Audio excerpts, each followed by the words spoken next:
Caravan Ribat! Now let Paimon think. What were we up to the first time we came here?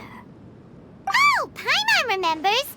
Nahita's consciousness had been trapped by the doctor, but we followed the clues she left behind to help her. So much time has already passed since then, and it seems Sumeru's changing for the better now that Nahita's in charge, right? Paimon just hopes this peace will last a long time, and then Nahita won't have any more new problems to deal with. Yeah, guess you're right. We somehow always find ourselves right in the thick of it. Who knows what will happen next? Come to think of it, maybe it's all because of you. Maybe you're just a magnet for trouble. Huh? Me? Before Paimon ran into you, Paimon never ran into any trouble. At most, when she was super tired, Paimon got caught in some strange whirlpool and sucked out into sea. And even then, you fished Paimon out! Anyway, for Nahita's sake, maybe we should think about heading to our next destination for now. Ah, look who it is. Running into you in a place like this? I can see you two still love wandering around. Oh, it's Dia! Since when are we just wandering around? We're usually taking care of some serious business. Even though it may have nothing to do with our journey. But never mind that. What brings you here? I just finished a commission in the desert for a usual client of mine. Nothing too interesting. Just escorting a shipment of goods. I'm on my way to report back. That's when I saw you two all the way over there, chatting away. What were you two talking about anyway? Huh? You serious? Can't say I saw that coming. But you are travelers after all. I guess you'd never stay for too long in one place. Bumping into you like this will become a rarity. I'm starting to feel sad just thinking about it. Hey, how about I gather a few mercs to escort you two? What do you say? Thanks, but no need. Oh, Paimon had no clue you'd miss us so much. But don't worry, we'll come back to see everyone when we get a chance. Sounds good. All you need to do to get to Fontaine is cross this stretch of desert and navigate some waterways. Knowing you two, I'm sure it won't be anything you can't handle. So, when are you leaving? Oh, wait a sec. Paimon just remembered there are still a few dishes in Sumeru that Paimon hasn't tried yet. Now, where's that list Paimon made?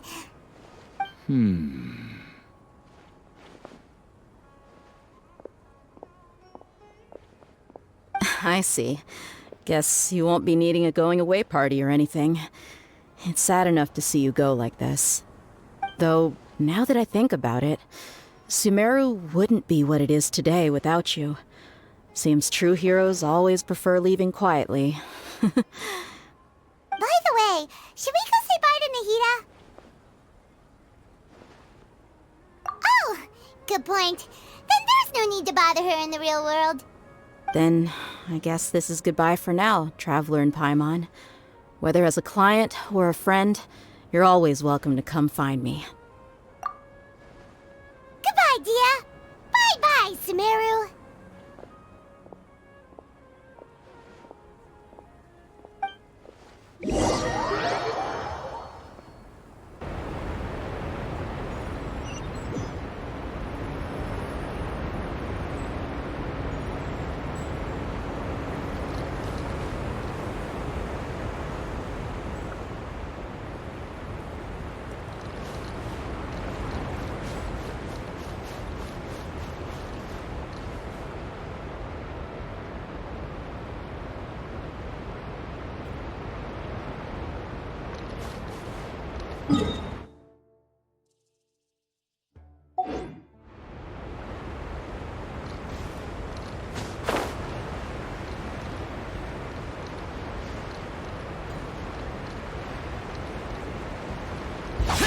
Useless.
All that sand and water, we finally made it!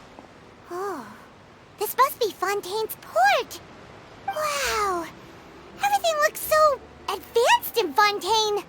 Paimon's heard that the industry here is extremely developed, and there are all kinds of unusual machines. Just seeing the sights as a tourist is nice, but maybe it would be better if we found something to do. What do you think? Good idea! Nahida gave us loads of useful information. Seeking out the Seven is probably still our best source for information at this point. Yeah, the more we can learn, the better. So, what do you think the Hydro Archon's like? Will we get along? Nahida said that she has a very unique personality, whatever that means. To learn about a nation's god, start with the nation's people. There seems to be some locals talking over there. Let's go see if we can join the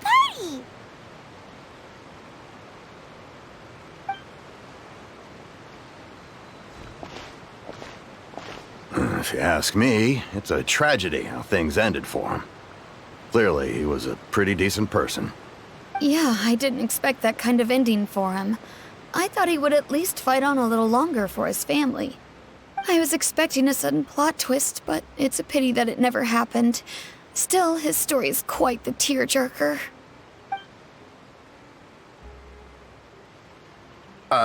Excuse me. Can I help you two? I couldn't help but notice you standing here listening. Hi. We're travelers new to Fontaine, and we had something we wanted to ask, but you seem to be really busy talking about some kind of play, so we didn't want to interrupt. Play? Oh, no. We're talking about something that really happened. In fact, it's a case that was just heard a few days ago. Really? Like, a real trial? But the way you were talking about it and the words you used just now made it sound like some kind of story. Well, good tales are often based on true stories, aren't they? And what you see in reality may also be someone deliberately putting on an act while harboring ulterior motives. Whether something is true or not simply isn't that important. The main thing is whether the story being acted out on the stage is splendid enough. Oh, but it looks like you're not from around here. You probably don't know that the Fontaine Court of Justice is called the Opera Epiclese, or more commonly known as just the Opera House. But, shouldn't court cases be treated a little more seriously than that? Not to question Fontaine's way of doing things. It's just that putting someone on trial is usually a very serious thing. No worries. Other visitors to Fontaine have wondered the same thing. You could say that we just don't want to waste the moving stories behind those cases. And as for your worries about whether the cases are treated with due reverence, we have the absolutely just and honorable Chief Justice Neuvillette, as well as the Oratrice Mécanique d'Analyse Cardinal, a machine created by the Archon. Between the machine and the Chief Justice, false charges and injustice are a thing of the past now. Oratrice? Is it some kind of machine, too? Oh, Paimon's curious. We should check it out if we get the chance. Wait, Paimon almost forgot to ask you our question. Do you know what we should do if we want to meet the Hydro Archon? Oh, that's easy. Just go to the Opera House. Lady Farina practically lives there. You could definitely say it's her biggest passion. I think what they mean is that they wish to speak with the Archon personally. In that case, I'm afraid it's going to be a tad more difficult. You'll have to make an appointment well in advance, and it'll depend on whether or not she has any time slots available. Huh. Is the Hydro Archon super busy taking care of official stuff? Wait, didn't you say that she's always at the Opera House? No. Lady Farina seldom takes an interest with the nation's affairs. The reason it's difficult to make an appointment is simply because she's incredibly popular. That's right. After all, she is the Archon. Though she may tend to get a little dramatic from time to time, people can't get enough of her. Huh. First time Paimon's ever heard of an Archon being described that way before. Wait! Paimon gets it now! The Hydro Archon is kinda like a big celebrity here, right? Yeah, I suppose you could say that. Perhaps you could even say our mascot. Hang on. This is still Fontaine's Archon you're talking about. You should show some more respect. Yes, you're right. I guess I should at least try to be a little more respectful in front of visitors. Otherwise, I might get arrested and find myself face to face with Monsieur Neuvillette. Come on. Sure, there's a lot of laws here, but nobody's going to be arrested for saying something disrespectful about the Hydro Archon. Alright, I think we get it. Thank you! At least we now know that we can find the Hydro Archon at the Opera House. But who knows how long making an appointment will take? Guess we could have a look around the city in the meantime. Hey! What are you looking over there for?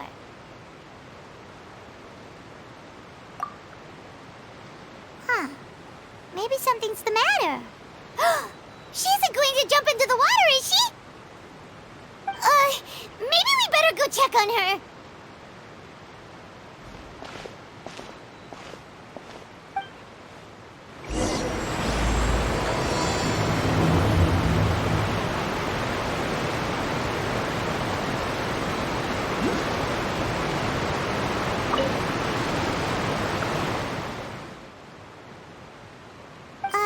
Hello there. Excuse me. Are you all right? Huh?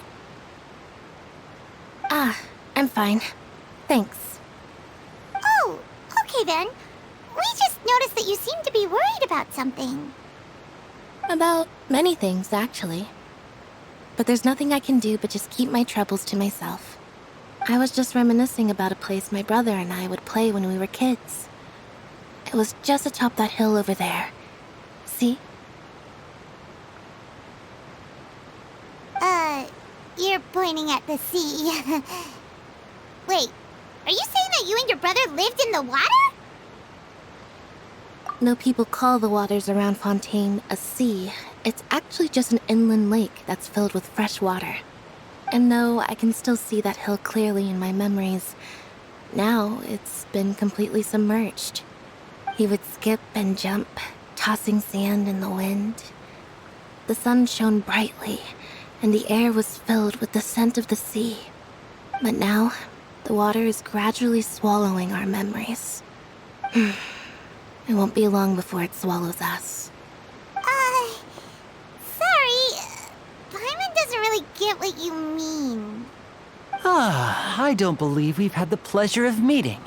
Are you Lynette's new friends? Oh, and you are? Thanks for looking after my sister. She often comes here to reminisce about our childhood, that's all. There's no need for any concern. Oh, allow me to introduce myself. I'm Lyney, and this is my sister Lynette. If I had to guess, I'd say you must be travelers from abroad. Nice to meet you. Paimon is Paimon, and this is the Traveler. We just arrived in Fontaine. We were just talking with your sister. Even though we didn't really get what she was saying. I see. It's unusual for Lynette to be so willing to talk with anyone. In fact, she seldom speaks at all. I'm usually the only one she ever talks to. Oh, really? Then you two are just like us. Paimon's always the one talking for some reason.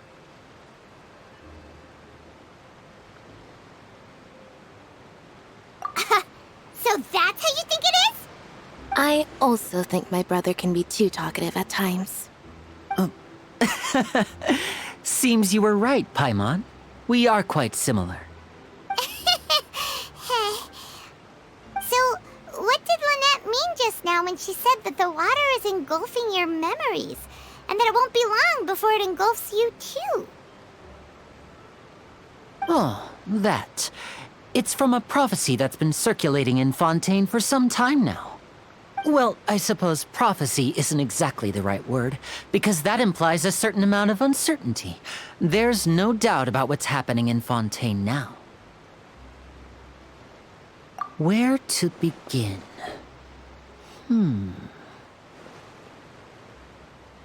Let's put that question on hold for a moment. We still haven't formally greeted each other yet, have we? Did all the introductions earlier not count? Hello, traveler.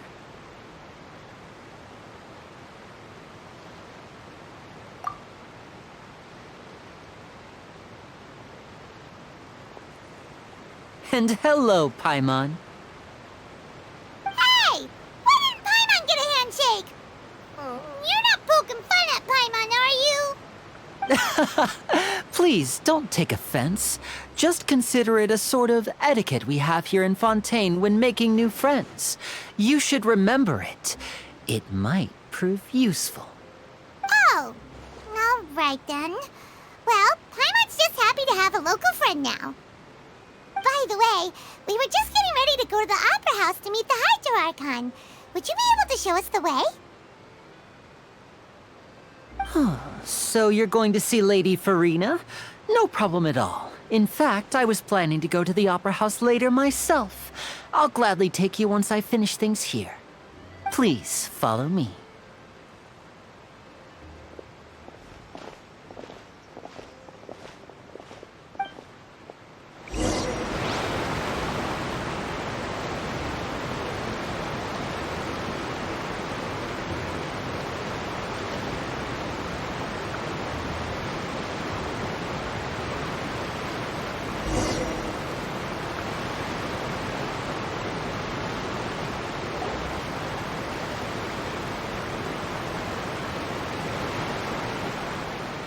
You said you were going to see Lady Farina? Well, it seems Lady Farina has come to see you.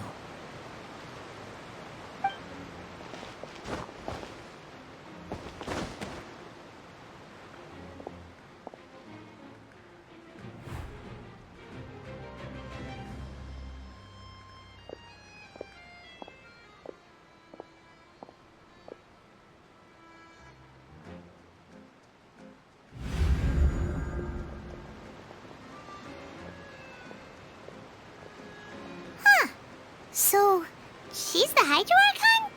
But how did she know we were looking for her? My dear people, rich and poor, those with cup in hand and those with nothing at all, raise your glasses in celebration. If you don't have one, then just raise your hand in lieu.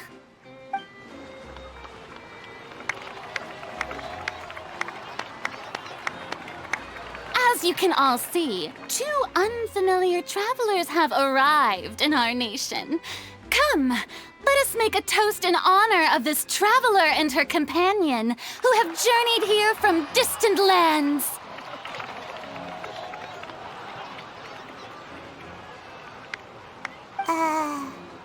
Is she talking about us?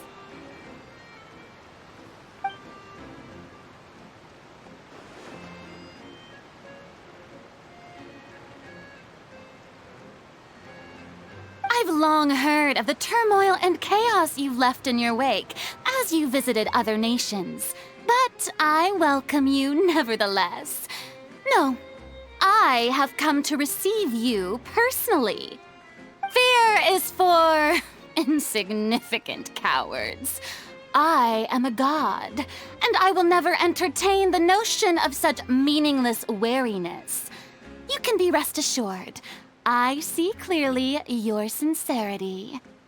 Of course, seeking an audience with me is the most sensible thing to do. It will allow you to truly behold my power and witness my authority. Intelligent people always gather under the correct banner. I, Focalor, hereby welcome you to the nation of Hydro and acknowledge the value and significance of your trip. Now, you may rejoice in this. Yeah, Paimon still can't believe it. Feels like we've only been here for a few minutes. But the Hydro Archon's entrance was, how should Paimon describe it? A little over the top? Miss Hydro Archon? How did you know we were coming? I see. As Outlanders, you inevitably lack even some of the most basic understanding. Don't forget that even the gods can be divided into the mediocre and the excellent. I suppose it's only natural for you to be awestruck by my abilities. You had best stop and consider. Do you really have the noble qualities and etiquette necessary to communicate with a god? All it takes is a flick of my finger for me to know everything about you. Whoa, talk about sounding high and mighty. Oh? What's with these looks? Perhaps the welcoming ceremony still isn't enough? What else should I say then? Is she waiting for us to start talking? Wow, I didn't expect to see Lady Farina here. What a surprise! Wait, does this mean they're the legendary blonde traveler? How did I not notice before? Hey, what's all the commotion? Oh, is that Lady Farina? Is there some kind of drama going on? Of course. That's the blonde traveler, the one all those stories are about. Lady Farina came here to personally see her. Oh, I bet this is going to be the duel of the century. Ooh, I've got to see this. I knew Lady Farina would never disappoint.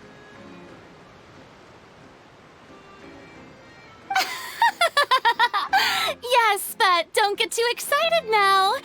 My dear believers and spectators alike tend to get quite rowdy, and despite the noise, I've come to tolerate all their ruckus.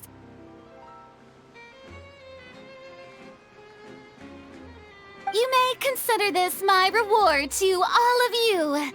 I have determined that there will be an epic duel between myself and this traveler from another land, just as you were hoping to see. Now she wants to fight? Aren't we getting a little ahead of ourselves?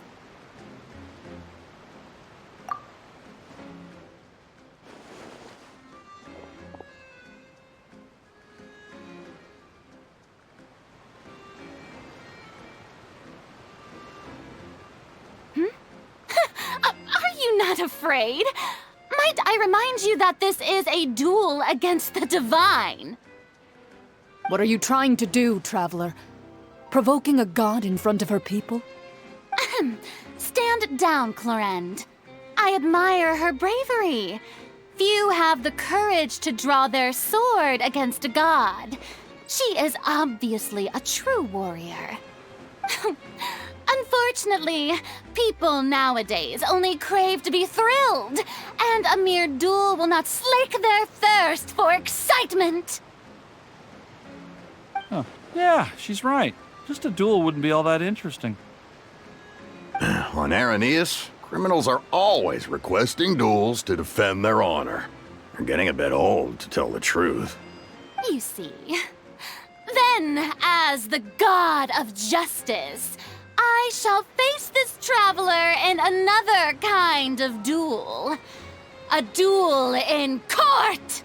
Whoa, all right! Now that'll be worth seeing! Right. This is Fontaine, after all. Such a grand opera house, it would be a pity not to use it. Why do you care so much about the crowd's reactions? Seems you've spent a little too much time in the opera house. Besides, how exactly do you plan to have a duel in court? You mean you're going to put us on trial? Oh, we have reason to put you on trial. It's obvious, isn't it? According to Fontaine law, no one is permitted to release any flying objects within Fontaine city limits during the first 3 days of each month. You are clearly guilty of violating this law, no? Oh, so that's what they've done wrong. That's our Lady Farina. No one knows the laws of Fontaine like she does. You call that obvious? What kind of law is that? Wait, flying object? You mean Paimon? Precisely! Now, if you two have no objections, then in the name of the Hydro Archon, I order your arrest. My apologies, Lady Farina. I don't mean to spoil the fun, but if you would allow me to interject, I don't think that Paimon here meets the definition of a flying object. You tell her, Lyney! Finally someone who's not crazy. How could anyone call Paimon a flying object? Ah, great magician Lyney, my beloved citizen. I'll permit you to object, but how exactly do you plan to prove your claim? As a magician who just rained on your parade, I naturally should shoulder the responsibility of saving the show. So, with such an audience gathered here, allow me to perform a trick for everyone.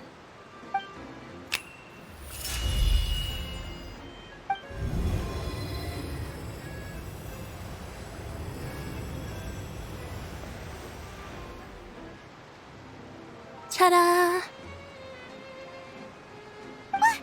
What's that on Paimon's back? Hey, when did Lyney do that?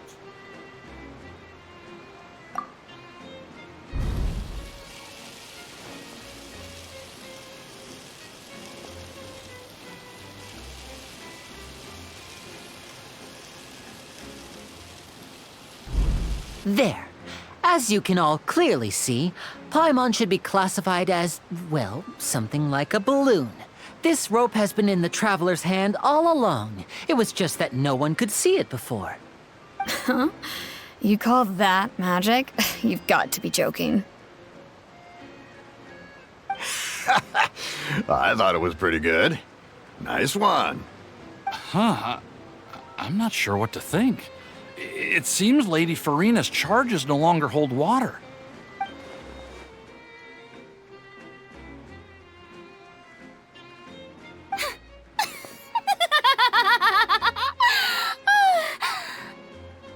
Amusing. Very amusing, Lyney. Just the sort of unexpected twist that I enjoy. With you here, today's performance can finally be called complete. Performance? You see all this as a performance? In which case, consider the matter of your trial resolved. The god of justice will not bring charges against an innocent person. But when there are valid grounds, I will not only judge travelers from abroad, but even the gods of other lands. I look forward to seeing your upcoming performance at the Opera House, Mr. Lyney and Miss Lynette. That's enough for now. Toodaloo!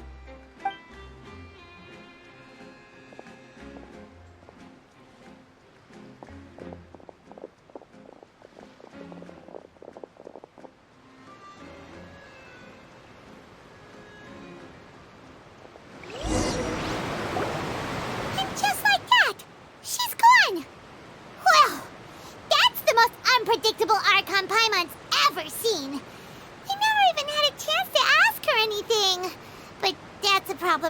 Mr. Paimon. That whole scene just now was really... Don't mention it. I just happened to remember that there was such a law, so I did a little preparation, just in case. I didn't think it would actually come in handy. So, now do you see what kind of god Lady Farina is? She can be a bit confusing at times, but she is still amenable to reason. Anyway, Paimon had no idea you were a magician, Lyney. It sounded like you'll be performing at the Opera House, right? I just know a few simple tricks I use to make a living. Lynette is my assistant. It will actually be my first time performing on the most prestigious stage in Fontaine, the Opera House. But isn't the Opera House where criminal trials are held in Fontaine? When there are no public trials being held, the Opera House hosts a variety of other performances. To the people of Fontaine, the line between a trial and a performance can be a little blurred. And speaking of performances, I would be remiss to forego this opportunity gifted by fate. Might I invite the two of you to see my performance? My brother's always excited to make new friends. Oh, sure. We don't really have anything to do now, and we wanted to go to the Opera House anyway. Splendid. In that case, why don't we go together? I'll show you the way. I just have something to take care of first. Oh, you really mean it? Then I'll take you up on your offer. This is a magical item known as a magic pocket. Perhaps you can help me distribute them to the people here. Huh? What are they going to use it for? About that... You asked me before about the prophecy, right? Let me start by telling you a little more about what it entails. I'm not sure exactly when it began, but a prophecy has been circulating around Fontaine. It says that every person in Fontaine is born with sin. No matter how the nation of justice holds trial after trial, this sin cannot be absolved. Until one day, the water levels in Fontaine will rise, and the sinful people will slowly be drowned. In the end, the people will all be dissolved into the waters, and only the Hydro Archon will remain, weeping on her throne. Only then will the sins of the people of Fontaine be washed away. That sounds pretty gloomy. Why are people in Fontaine born with sin? What is that supposed to mean? There are lots of guesses. Some say that the ancestors of Fontaine stole the power of the seas and stirred its wrath. Others say that the people of Fontaine never heeded the first Hydro Archon's warnings and offended Celestia. But here in Fontaine, evidence is what matters. There hasn't been concrete evidence for any of these claims, so they can only be regarded as conjecture. If even the people in Fontaine don't know what sin they committed, wouldn't it be better just to ignore the prophecy completely? Why bother feeling guilty all the time? That's exactly what the people did at first. But in the last few years, the water levels in Fontaine have actually started rising. Many places have already been completely submerged, and now lie beneath the sea. Many people carry on with their lives as before and shrug it off as a natural phenomenon. But my family and I think that the people of Fontaine shouldn't ignore the possibility, which would end up sentencing them to death. We hope that at least the people who reside near the waterfront can move away before it's too late. So, we've started distributing magic pockets to them. As a magical item, these magic pockets have astonishing capacity. I'm sure they will come in handy when people are moving their belongings. Oh, Paimon gets it! It's like preparing for a rainy day! But this... Perhaps only absolute power could ever contend with such a catastrophe. But who knows? We're just tiny specks in the grand scheme of things. Now, if you'd like to help, then please give these magic pockets to anyone nearby. Be sure to convince them to take it, regardless of what they say.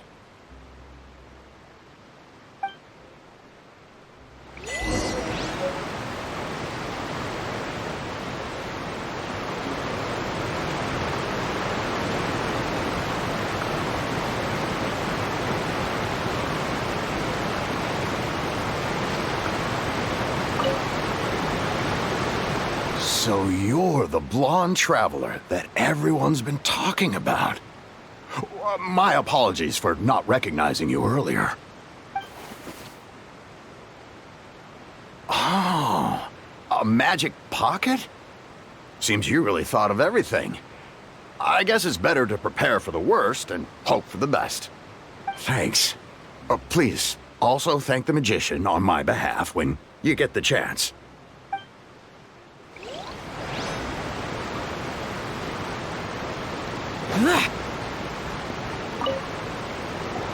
What's this?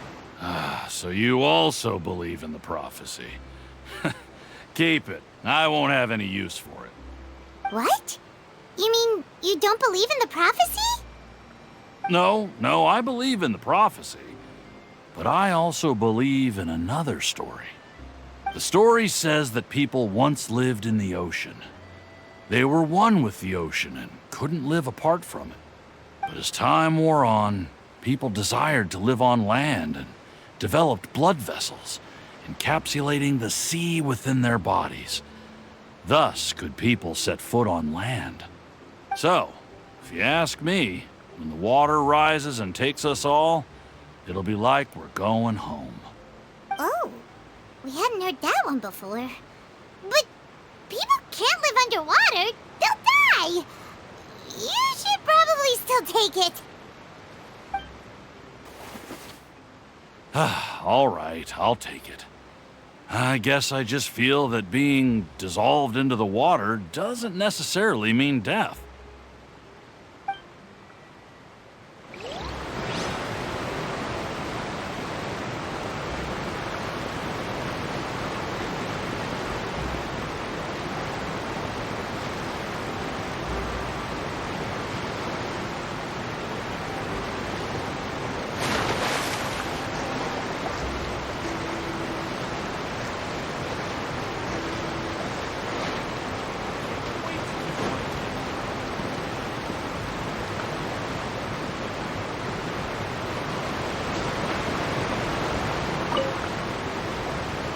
Huh? I don't want that thing. Way I see it, if the prophecy's true, it's still gonna be a long time before the water can cover everything. Life is all about living in the moment. What use is there in worrying about the future all the time? We'll cross that bridge when we get to it. You should still take it. You never know when it'll come in handy. Oh, all right, fine. Thanks. It's just that if I start moving, that means I've already given up on the life I have now. I'd really rather not.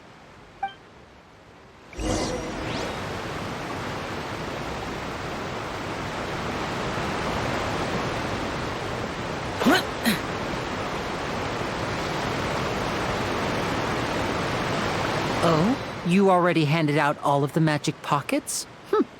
That was fast. So, what did people have to say? I bet you heard some, interesting opinions. Yes, but that will change once disaster strikes. I know they'll change their minds, so it's only right to help them prepare. Is there anything else you need to do before we leave? Yes, one last thing. I have the magic pockets made by a workshop in the Court of Fontaine. Since we're out and about, I was thinking about bringing him some more materials. So, you want to collect materials? Just tell us what the materials look like and we'll help. Many hands make light work. Oh, that would be much appreciated. We'll need some Romaritime flowers. I remember seeing them near the waterfront on the east side of the harbor.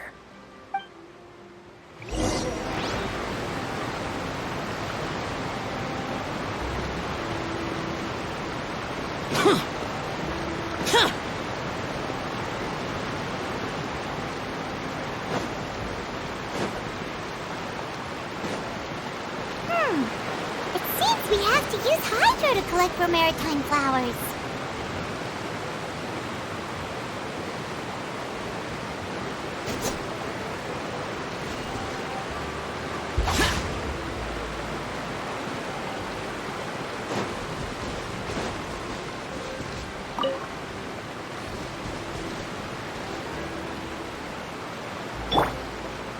Let's light it up!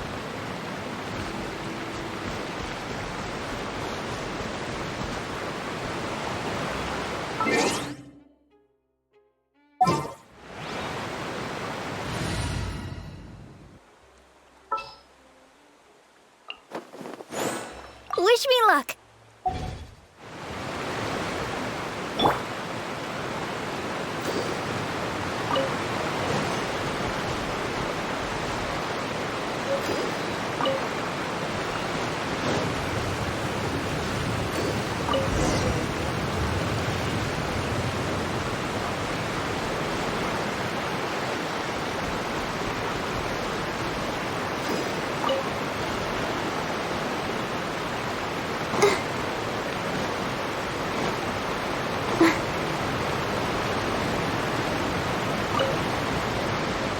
You made quick work of that. I can tell you're an experienced traveler. I've also finished collecting a few here. Maybe next time you'll feel like helping too, Lynette. No way. I'm in power-saving mode today. Otherwise, I fear I may not have any energy left for the performance at the Opera House. Fine. Though the performance is still a long way off. Now that we're finished here, we should get ready to head back to the Court de Fontaine. So, we're going to the Court de Fontaine before we head to the Opera House? Good. Paimon wants a tour of Fontaine's largest city and try...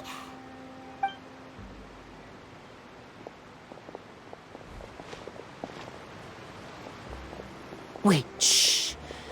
Have you noticed that person over there? The young girl. Huh? What's wrong with her? Paimon didn't notice anything. She's obviously a thief. Magicians and thieves practice similar methods. We divert attention, and a distracted audience is one that won't discover what you're really doing. Watch her movements carefully.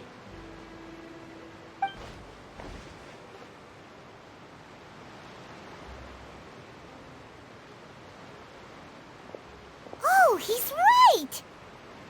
Shh, keep your voice down. We need to think of a way to catch her, but it seems she's very alert. Perhaps we should split up. You two can ride the lift over there and wait up top. I bet that'll be her escape route if she tries to run. All right, let's go.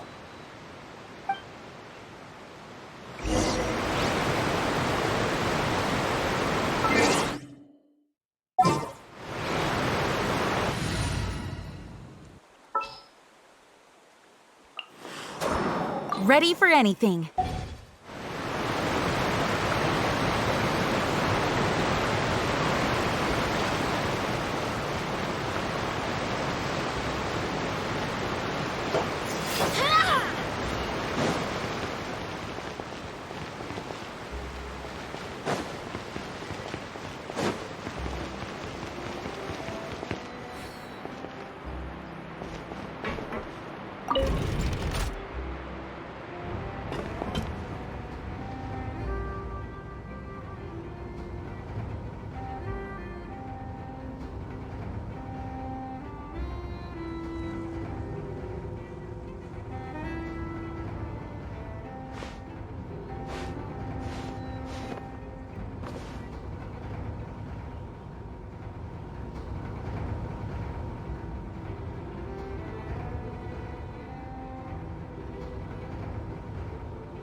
This is the spot where Lyney wanted us to wait.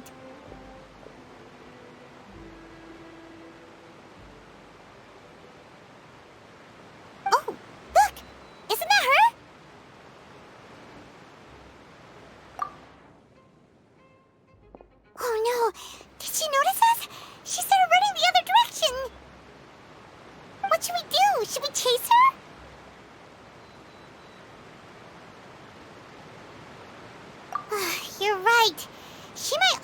trying to lure us away.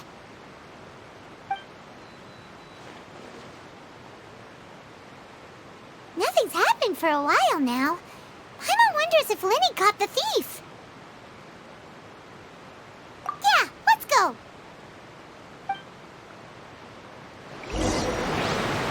How long will it take if I set out?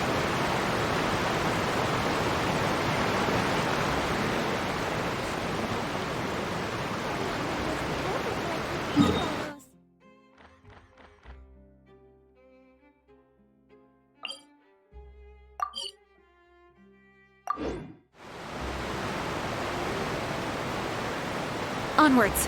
We have work to do. Are you sure that's all she took? You should check to make sure you're not missing anything else. No, that was all. Oh, I can't thank you enough. I didn't notice a thing earlier. Anyway, I should be going now. Thanks again. Oh, were you returning what the thief had stolen? That's right. Pity I wasn't able to catch her. She distracted me by dropping the thing she stole on the ground. By the time I looked back, she was already gone. I saw the general direction she went, but Lyney twisted his ankle, and I needed to make sure he was okay. Oh, did you get hurt, Lyney? I'll be all right. It's just a twisted ankle, that's all. In fact, it's feeling better already. If you want to play at being a hero, at least try not to get hurt doing it. Imagine what would happen if you managed to derail our performance as a result. You're right. Sorry, Lynette. I have to admit that the thief was even more skilled than I had anticipated. But at least we were able to get the stolen items back, so it wasn't a complete failure. What a slippery little thief. Guess things turned out all right in the end, though. Lyney's initiative paid off. All right, let's put this little detour behind us. We should go to the Court of Fontaine now.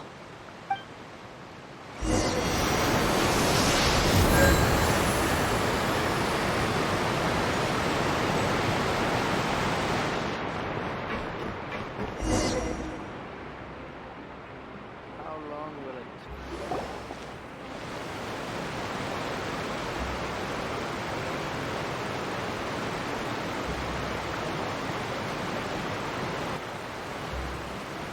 So, we ride this thing to go into the city? What an ingenious way to get around! People in Fontaine really know how to use water! This is an aqua bus. It allows people to travel between several key locations around Fontaine. It's pretty convenient, but the ride can become a little dull after a while. The scenery is always the same. That's why it's better to travel with friends. So you mean it's still boring even when I'm riding with you? No, that's not what I meant.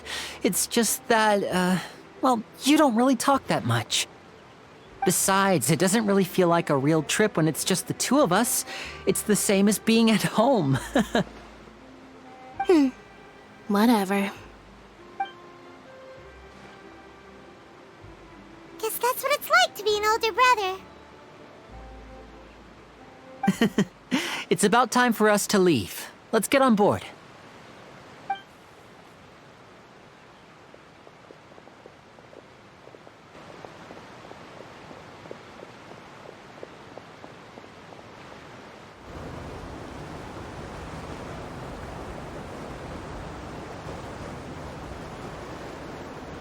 Oh, excuse me! Aren't you the great magician Lyney? And his assistant Lynette? Hello. I don't believe we've...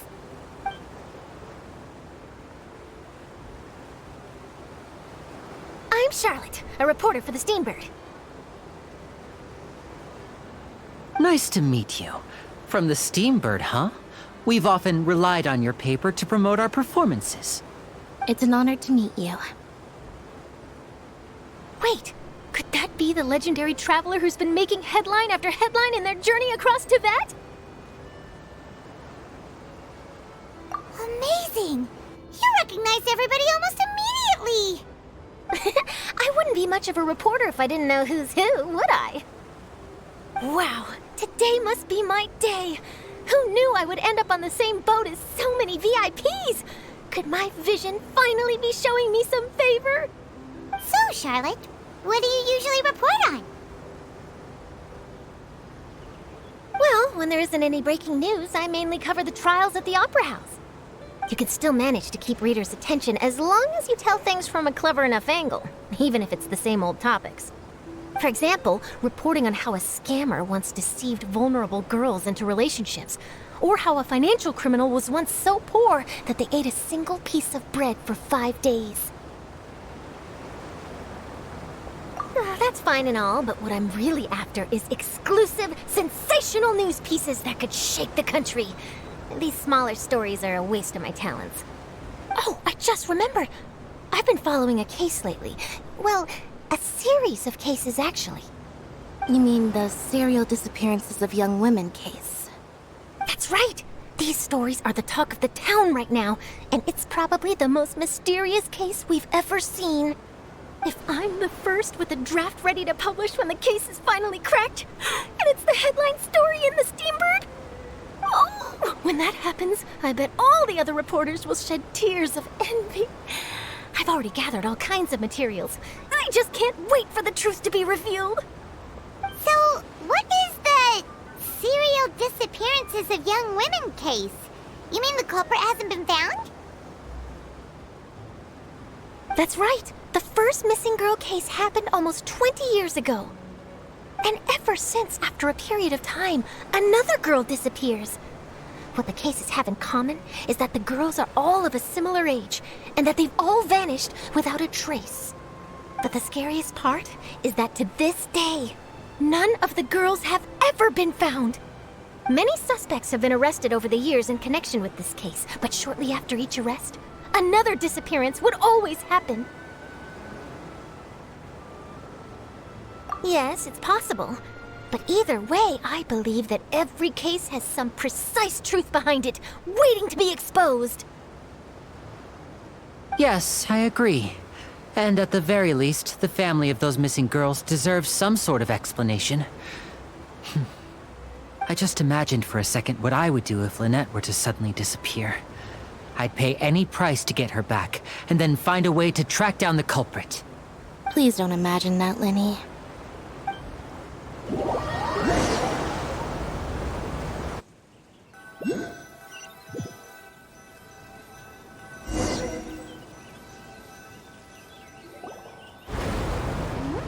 Hey, we're almost there! Look!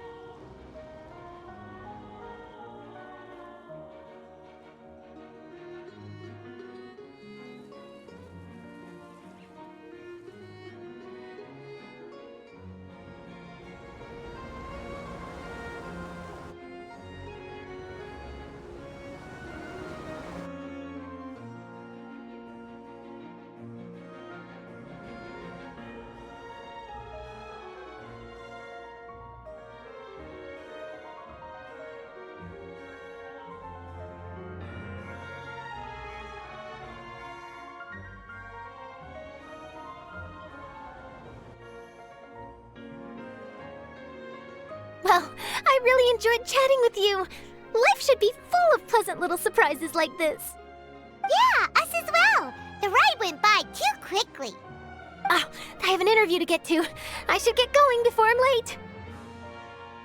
Okay, Hyman hopes we can chat again soon, Charlotte. See ya! Bye now. Oh, be sure to stop by and see me at the Steambird when you have time.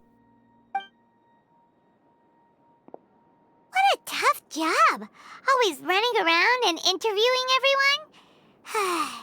Well, where should we go now? If you don't mind, how about we stop by my home first? Besides, I still have all the materials we collected. Sure, we wouldn't mind at all.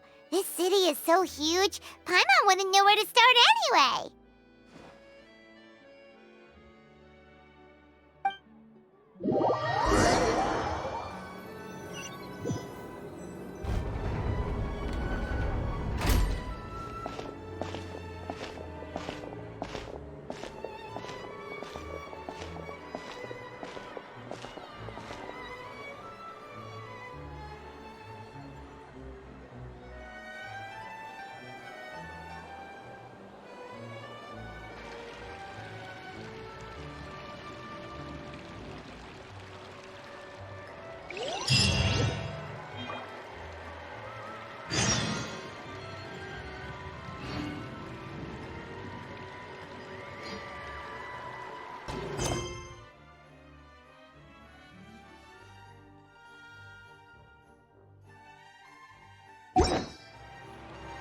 I do hope the Knights of Favonius are all working hard.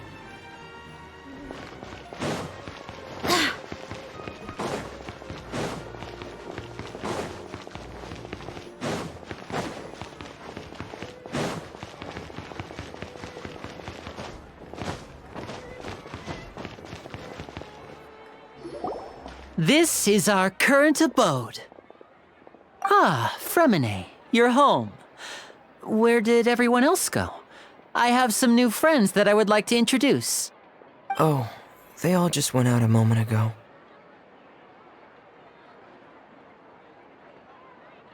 I see. Everyone is getting busier now that Father will be returning soon. I suppose that can't be helped. Allow me to introduce you to my little brother, Fremine. He is a phenomenal diver. Hello. Nice to meet you! Paimon is Paimon, and this is the Traveler! Oh, you sound very proud to have a diver as a brother, Lyney.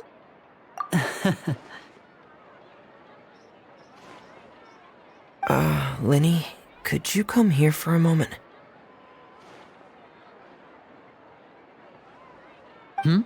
What is it, Fremine? Do you have something to tell me?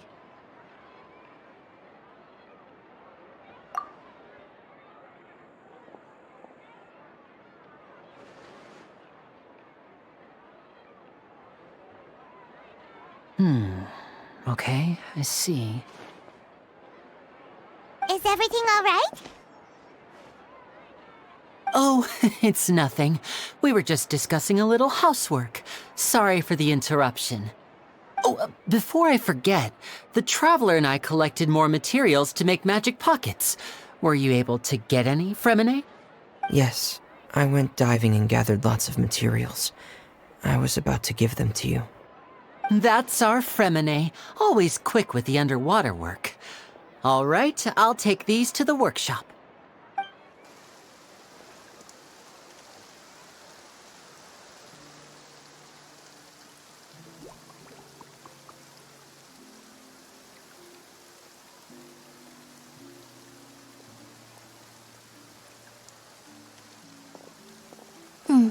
Looks like rain.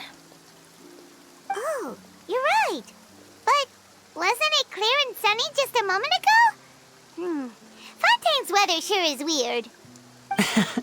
I'm afraid that's just how it is here. It often rains on days where there are trials being held in the Opera House, but don't worry, it'll clear up soon enough. What's wrong, Fremine? There's a legend about the rain that I tend to believe. It's said that a dragon of water once resided in Fontaine. Though we don't know where the dragon went, every time it weeps, the skies will cloud up and pour out rain. When I was a child, my mother told me that if I wanted to go outside and play, I should yell toward the sky at the top of my lungs. Hydro Dragon! Hydro Dragon! Don't cry!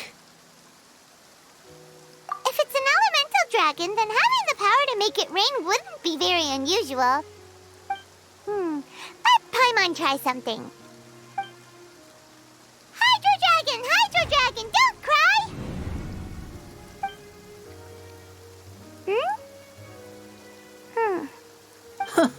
Doesn't seem to be of any use. It is just a legend after all. You know, you might be a more popular magician if you understood the concept of romanticism. Or could at least play along. Sorry. It might be because we've never met the Hydro Dragon. Perhaps it can't be comforted by the words of strangers.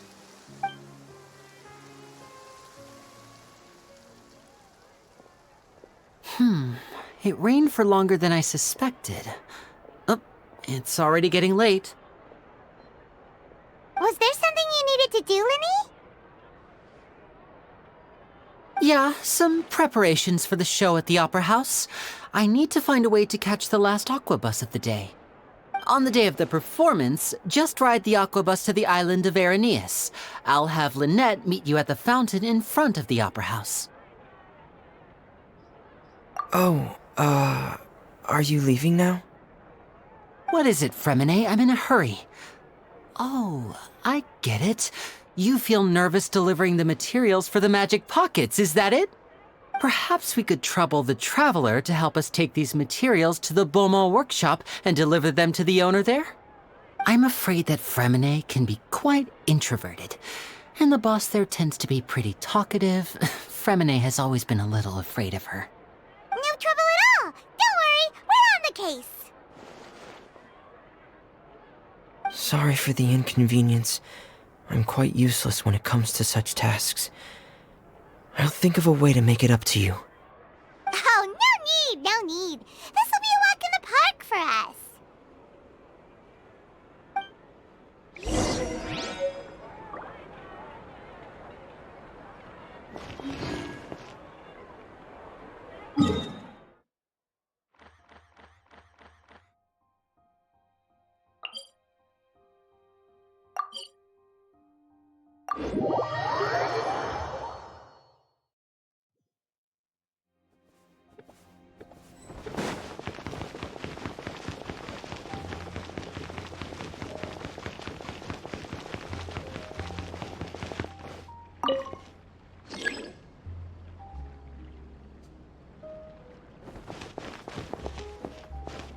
Which is more valuable? Unlimited money or unlimited time?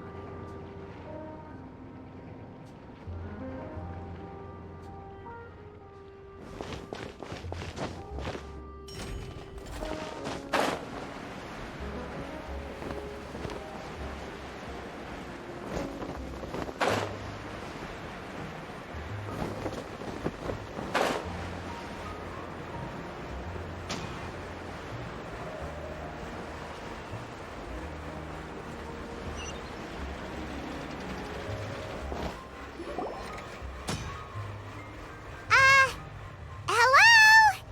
Is there anyone here?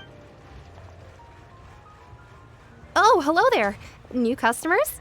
Looking to buy, or do you need something made? Or perhaps you're just looking for a chat with me. Oh no, we're just here to deliver some materials. Here they are. They're for making... what were they called again? Ah, these must be for magic pockets. I could tell right away. I've already made several orders worth now. No need. They've already prepaid several batches worth. When they told me what they'd be using them for, I even offered them a discount. But they insisted on paying the full amount, saying that I had a business to run. It seems both their hearts and their pockets are made of gold. Whoa. So, is Lyney actually loaded? I can't say for sure, but who knows? Maybe there's good money to be made being a magician in Fontaine. Hey! Is this machine what you use to make stuff here? It looks really advanced. Why use your hands when a machine can do the work? It would be a waste not to use the latest technology, and wasting is a kind of crime. But where does a big machine like that get its power from? Well, it's a little complicated.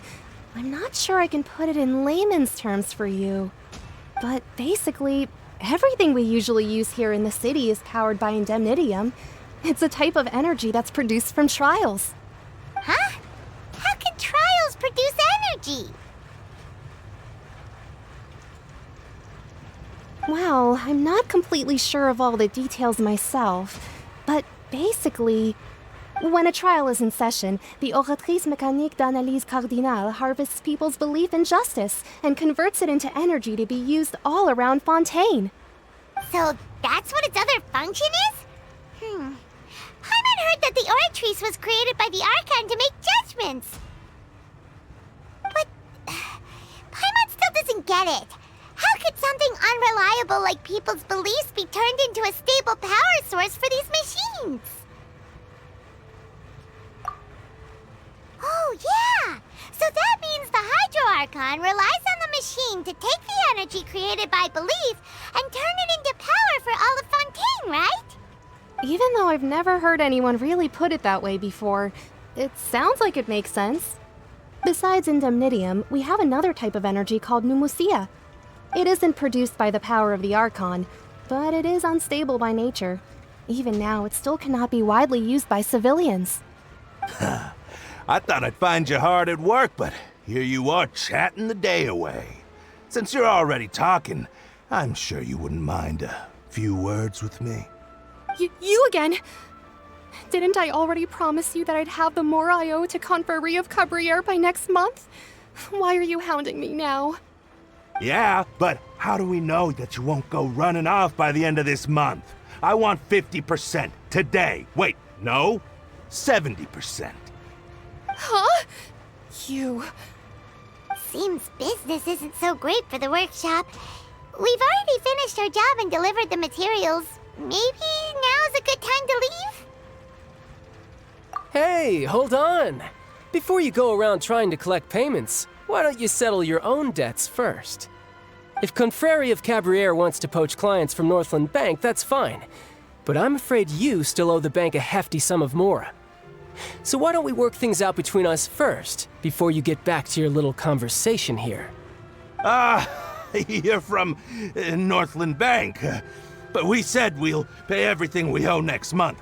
Why are you hounding me now? Traveler, Paimon! I didn't think I'd run into you here in Fontaine. What are the chances? We're surprised to see you too! What are you doing here in Fontaine? You didn't want to stay in Snezhnaya? Long story short, I've already been in Fontaine for some time now, and honestly, things have been pretty boring. But it seems that fate brought our paths together today. Not only will I have some good friends here now, but ones who always seem to find trouble. Either way you look at it, it seems things are going to get a lot more interesting now. Pretty sure we'd want to avoid anything that you'd find interesting. Besides, our trip here has gone pretty well so far. Right, Traveler? Hey, you, Northland Bank boy. Aren't you forgetting something? Don't interrupt. It's not often I run into the Traveler like this. Why don't you wait for me over there for a while? You kidding? Aren't you the one looking for us? You really expect us to sit and twiddle our thumbs while you catch up with your friends? Listen to me, boy. If you want your mora, fine. Why don't you come and take it? Hey, I just said not to interrupt. Oh, by the way, Traveler, the last time I took Tonya and Tusser ice fishing, Tusser said... Hey! That's way over the line! All right, boys, let's see who has to pay up now! Can you at least let me finish one sentence? Fine. Though the bank told me not to get rough with our clients.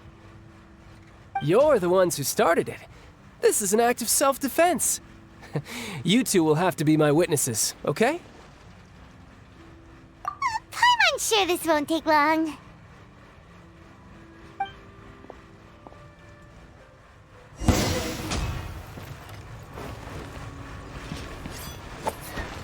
Riptide!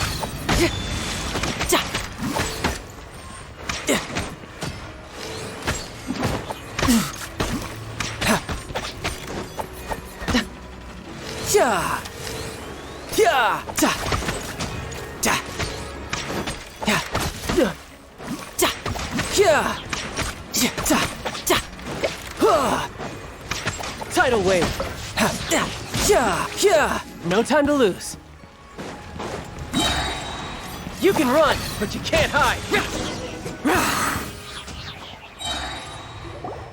Oh, what's your deal, Brad? How are you so strong if you're just a staffer from Snezhnaya's Northland Bank? Wait, don't tell me you're... Oh, now you notice. It's a little late, don't you think? Just make sure you understand that you don't mess with Northland Bank. Got it?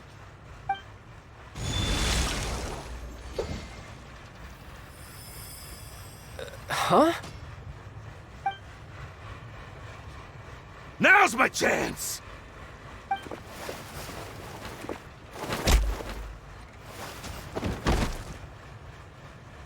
Huh. That was weird.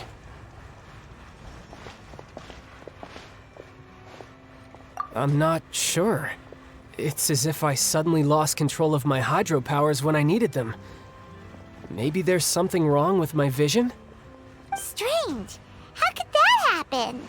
First time Paimon's ever heard of someone losing control of their vision. never mind. It doesn't matter. If I want to stay sharp, I shouldn't be relying too much on my vision anyway. Besides, I always have my delusion in case I need it. So what are you doing in Fontaine, child? And don't say it's work for Northland Bank. Well, I guess it's because I've been in a bad mood lately. Huh? What kind of reason is that? Wait, since when do you feel down about anything? I don't know. Maybe I still have a lot to learn about myself. But recently, there seems to be some sort of restless power stirring inside of me. And I don't know why, but every now and then I feel like I'm in a terrible mood. Maybe you losing control of your vision just now is connected with that power you're feeling inside. That is a possibility. I can't remember if I ever mentioned it before, but when I was 14, I fell into some unknown abyss. It was during that time I learned nearly all of my abilities. The one who took me under her wing and taught me was named Skirk. She was always quiet and very mysterious. Nobody knew where she came from or what she had been through, and she was always very strict when teaching me combat techniques. One time, I asked her why she was willing to take me on as an apprentice. From what I could make of her answer, it was because I had awakened it, and traces of it remained on me. She said that all my combat training would be useful in the future. But what is it? What did you awaken? She never explained that, but my guess is that it's related to a dream I saw when I had just fallen into that abyss. In my dream, I was in the deepest depths of the sea, and the boundless seabed was all around me. But in front of me appeared a whale that was so massive, I felt like I couldn't breathe. A whale? Oh, that sounds familiar! When we fought against you before, you summoned a huge whale that seemed to leap at us. Is that the one? That's just an abstract form of a whale that I create using my elemental powers. It takes that shape because the scene I dreamt of the whale has always been stuck in my mind. I'll never forget it. So you used the whale as inspiration for one of your moves? Huh. Seems a little twisted to Paimon. So why don't you just go ask your master? Maybe she knows the answer. You make it sound so easy. Ever since the incident I experienced there, I've never stopped searching for Master Skirk and that unknown abyss. But it's been years now, and I've still found nothing. There isn't even a trace of the place where I remember falling into the abyss. Oh, it sounds like some kind of ghost story. Yeah, I'm out of leads at this point, but there's nothing more I can do. It seems that strange encounters in this world tend to be elusive like that. Oh, seems the time really flies when I'm talking with you. I just remembered I have somewhere else I need to be, so I should get going. What? More work for the Northland Bank? No, it's more of a personal appointment. Lately, I've been sparring with some of Fontaine's official champion duelists whenever I'm feeling bored. Official champion duelists? You mean it's their job to duel? Yep. In Fontaine, before a criminal goes to court, they're given one chance to defend their honor by requesting a duel with an official champion duelist. The champion duelists are all-powerful fighters selected from among the nation's best, and the duel itself is a no-holds-barred fight with no specified stopping point. So engaging in such a duel is regarded as a symbol of defending your honor. If a criminal manages to win the duel, they'll be acquitted. But if they lose, they'll have no choice but to stand trial. And the worst-case scenario is that you're simply killed in the duel. Though it's rumored that Fontaine has a death penalty, from what I can tell, no one has ever been officially sentenced to death. So really, the only people who opt to duel are those who have suffered a grave injustice in being accused, or those who greatly value their honor. Otherwise, why gamble with your life? So, do many people actually get out of their trials by winning the duel?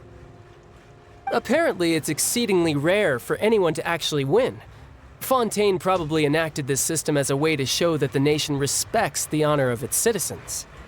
Besides, none of the champion duelists are to be trifled with. Which is exactly why I was itching to face them as soon as I got to Fontaine. Apparently the one I'm meeting today, Clorinde, is the strongest of the champion duelists. I had been asking her for some time before she finally agreed to face me today. Well, that's child for ya. Paimon feels like we heard that name somewhere before. Clorinde. Oh, before I forget, I want you to have this. Huh? Your vision? You're seriously just giving it away? I'm just worried that it could become uncontrollable again. I'd be pretty upset if it got in the way of my duel, so I think I'll be better off without it for now. Besides, I just need you to hold on to it for a short while. I'll come retrieve it when I have some time later. Paimon knows what you're up to. You just want an excuse to come talk to us again, don't you? Whatever gave you that idea? I'll be in touch later.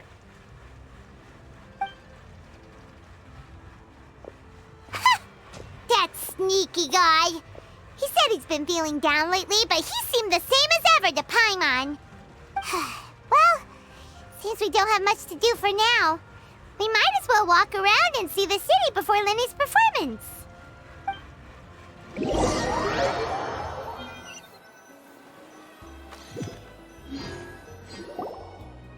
Wow! Who could have seen that coming? The reporter who was barely around for most of the story was the murderer all along! Sorry. Paimon was just surprised, that's all. Paimon never saw that twist coming. The murder mystery novels here are amazing! The whodunits here in Fontaine are a lot different than the light novels you see from Yai Publishing House. Both have their merits, but Paimon thinks this style of novels are more, well, novel. It's so exciting to reach the moment when the mystery is uncovered, especially in the one Paimon was just reading. You should buy a copy and read it too. Oh, sorry about that. Paimon will be more careful next time. Hey, shouldn't we be heading to the Opera House to see Lyney's performance soon? It's almost time for the show to start, so we should get going. Lyney said that the Opera House is on Aranias, so let's go ride the Aqua Bus!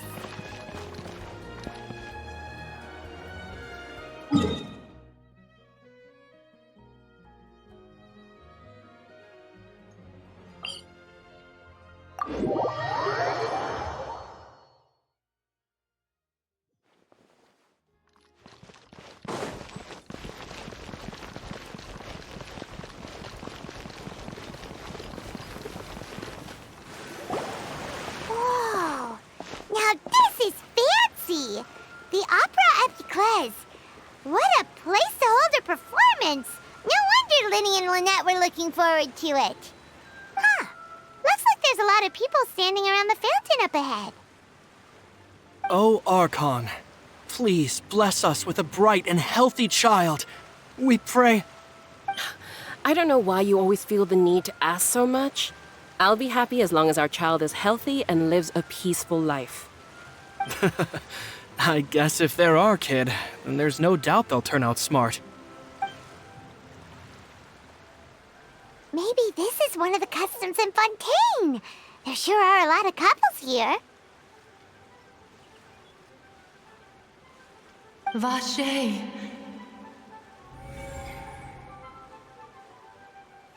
What's wrong? Vache. Vache. No, Paimon didn't say anything. Are you hearing things? Welcome to the Fountain of Lucine. All the water flowing through Fontaine converges here. It's customary for newlyweds to come here and wish for children. Ah! Lynette! You scared Paimon! When did you get here? Lyney asked me to wait here for you, remember? Right. What do you mean? There are a lot of people here right now. Hey, you're not trying to scare Paimon, are you? Besides, it's the middle of the day. It's not the time for eerie things. I see. I I might be able to tell you something that could help explain the voice you heard. In fact, you might not be imagining things at all. I suspect that what you heard is a result of your hypersensitivity to the hydro element. Others in my family have had similar experiences. It's because of her sensitivity to the hydro element? But what would hearing a voice have to do with elemental power? When do you cry, Paimon? Wait, what? What does that have to do with anything? Just answer me. When do you cry?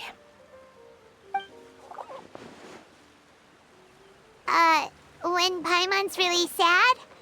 Oh, and when Paimon's super happy. Oh, and also when Paimon's really, really scared.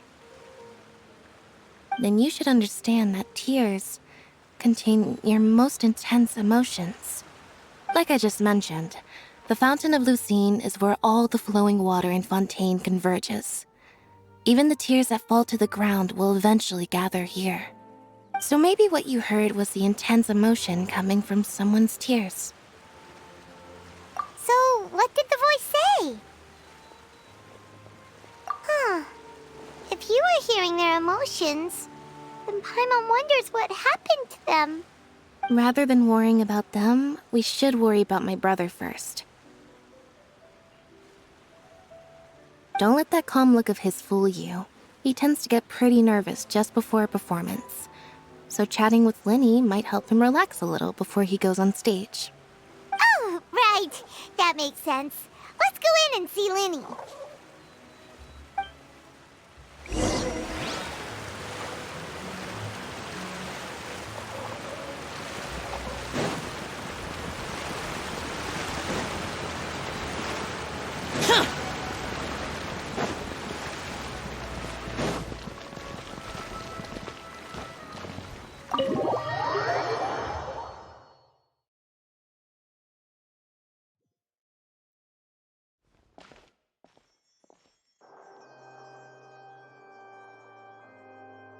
Traveler and Paimon, good to see you.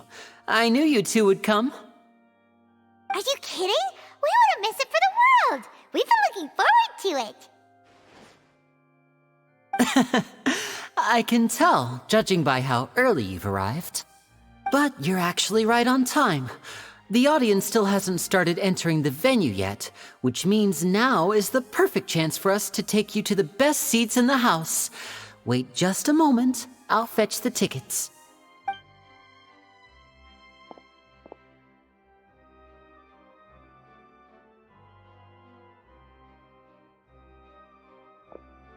The Opera House has assigned seating, so you always have to make reservations.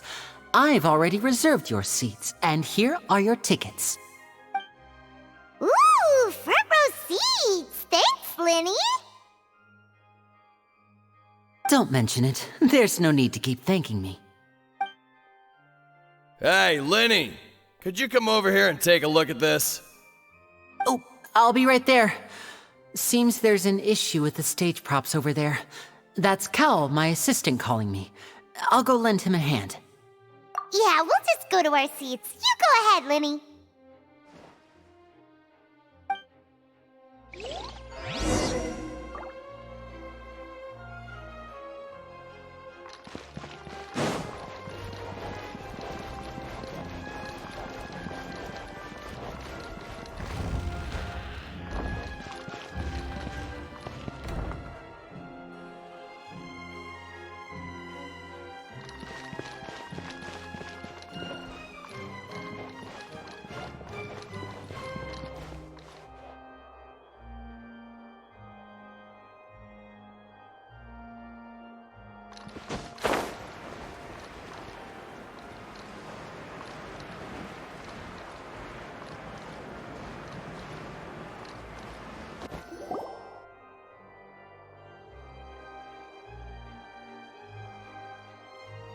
These should be our seats. Come on, let's sit down.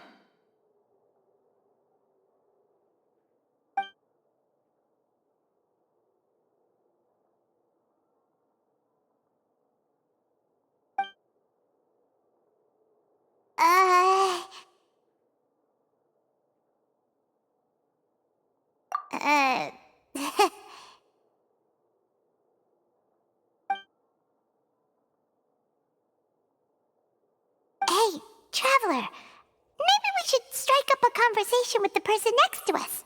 Since we're sitting together and the rest of the place is practically empty still. You little... Of course you put this on Paimon. Excuse me, I did not realize you felt awkward. I am terribly sorry. I would be perfectly happy to chat with you if that is what you would like. Oh, so you heard all of that, did ya? Boy, you sure have good ears. Paimon thought she was keeping her voice down. Wait, that's not it. Paimon's... Sorry.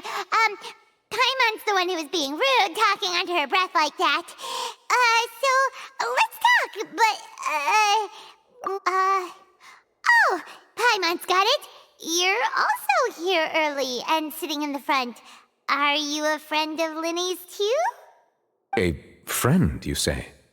Well, if Mr. Lyney would like to be my friend, I would be more than happy to reciprocate.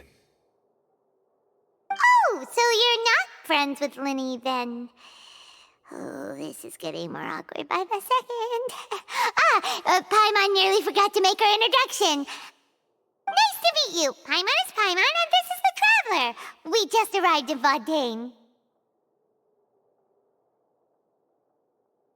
It is an honor to meet you two. I have heard of your deeds across Tevat. And as required by proper etiquette, I will also introduce myself. I am... Oh, Monsieur Nervillet. What an honor it is to have you here to see my show. Ah, Mr. Lyney. I should say it is in fact an honor for me to see your performance in person.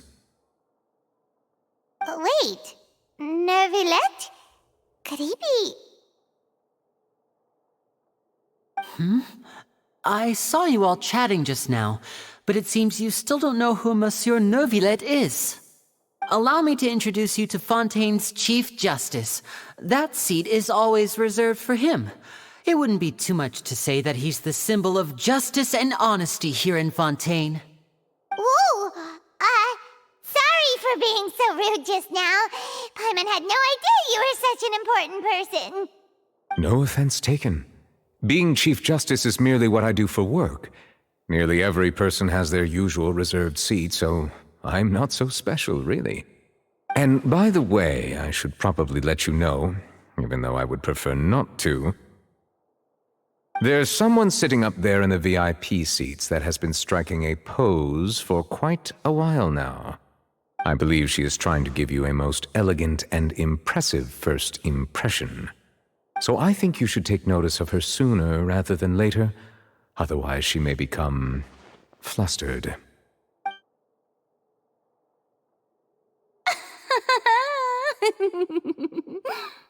Huh? Oh, it's Farina, the Hydro Archon. Huh.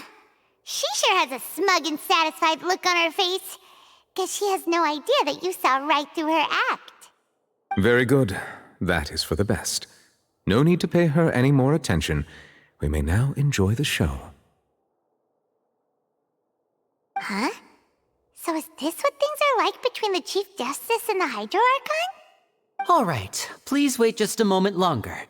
I've pretty much finished my preparations, and the performance will start as soon as the audience has made their way to their seats. Yay! The show's finally about to start! Paimon can hardly wait!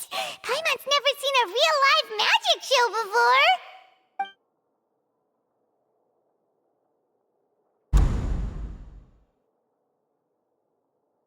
Oh! They're dimming the lights! The show must be starting!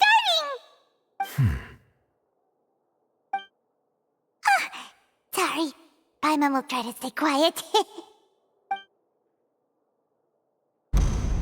Welcome, one and all, to the Opera Epiclese. I am the star of today's show, Lyney. And over here is my sister, Lynette, who will be working as my wonderful assistant. Please, let's give her a warm welcome. Hello, everyone. I know she may seem to be a little sleepy right now, but that's just a sign that she's nervous. Whatever. Now, some of you may be thinking, two vision holders who can freely manipulate elemental powers performing magic is not true magic at all. So, I would like to take a moment to assure you that elemental powers will have nothing to do with what you will witness on the stage today.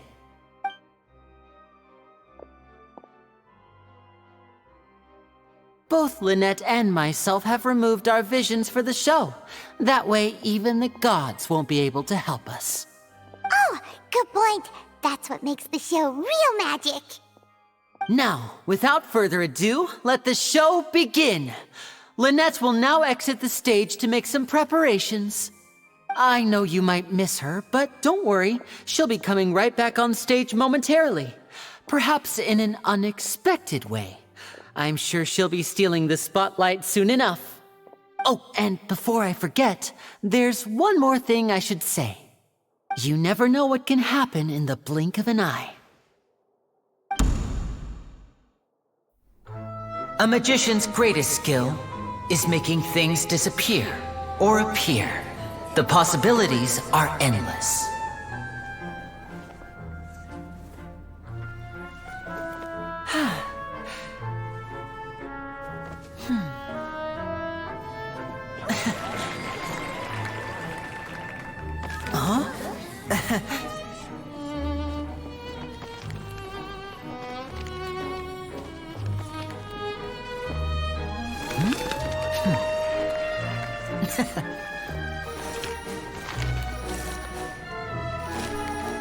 But this isn't what you came for. These little tricks, you've seen them all before. So it's time for something truly extraordinary, don't you think? This one's a little tricky.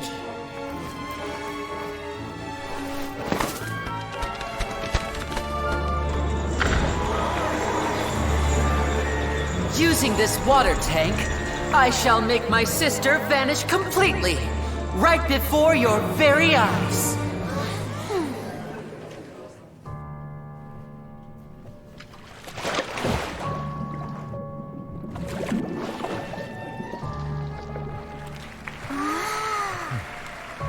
It's actually quite simple. She'll just turn into air bubbles and float right out of the top.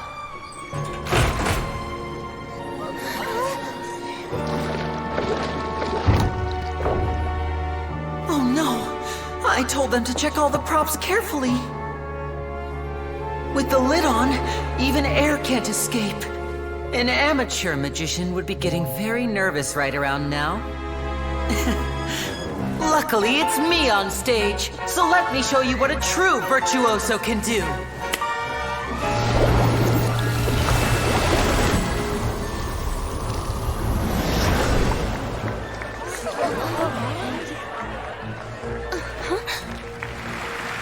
Lynette, are you still there? Don't go too far. We don't want to use up all our magic. Hi, I'm back. Uh-huh.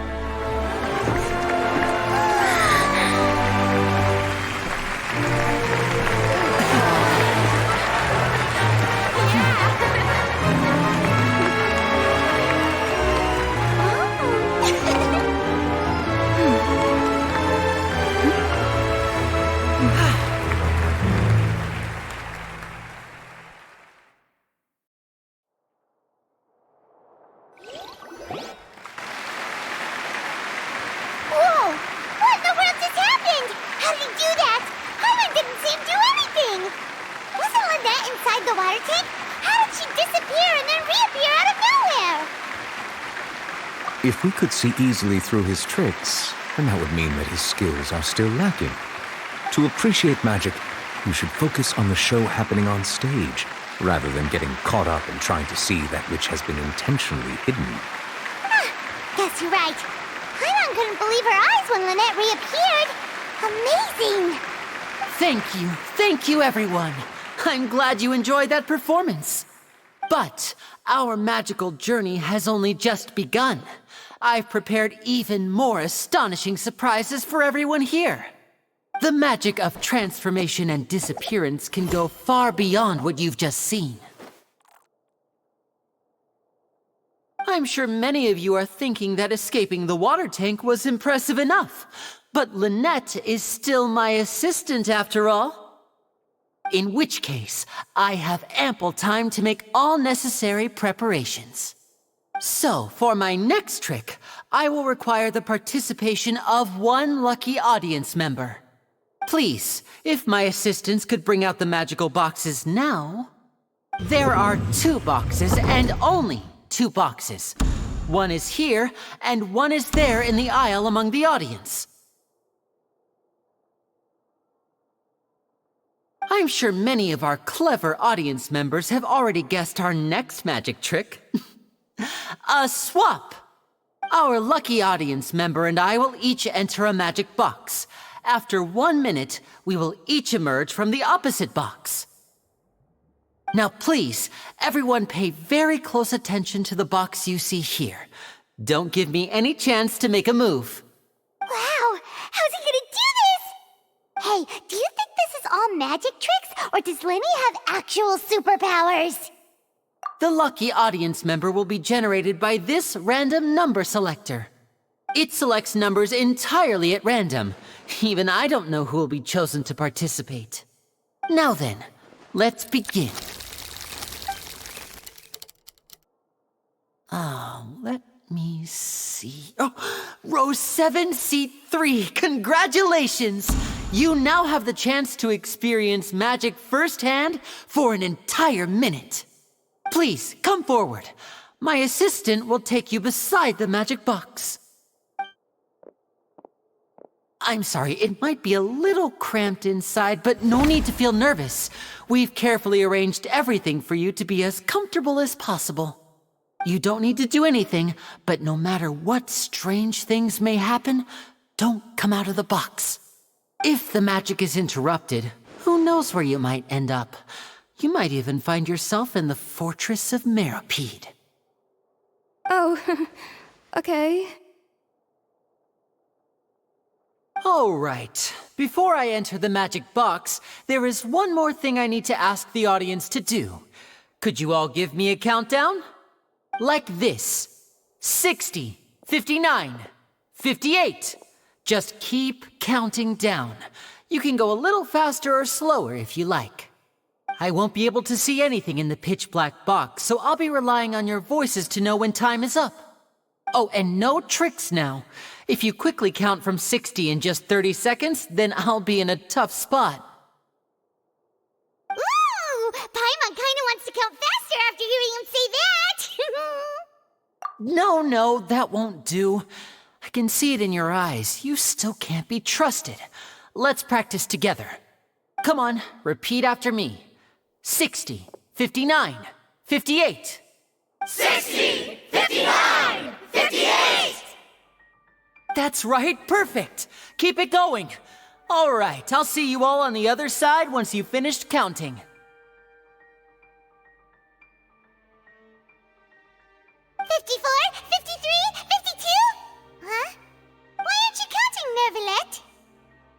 I am counting in my head. I think things are exciting enough in here as it is. Merely a consequence of my identity and personality. Do not worry about me. Just enjoy the show. Oh, all right.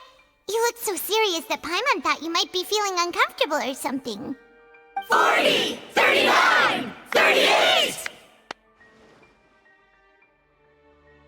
Mr. Lyney, are you all right in there? Is everything ready? Yes, I'm fine. I'm just double-checking the direction of the magic. It would be a disaster if we get sent to the wrong places. For example, mid-air right above the audience. Even though he's saying that, Lyney doesn't seem nervous at all.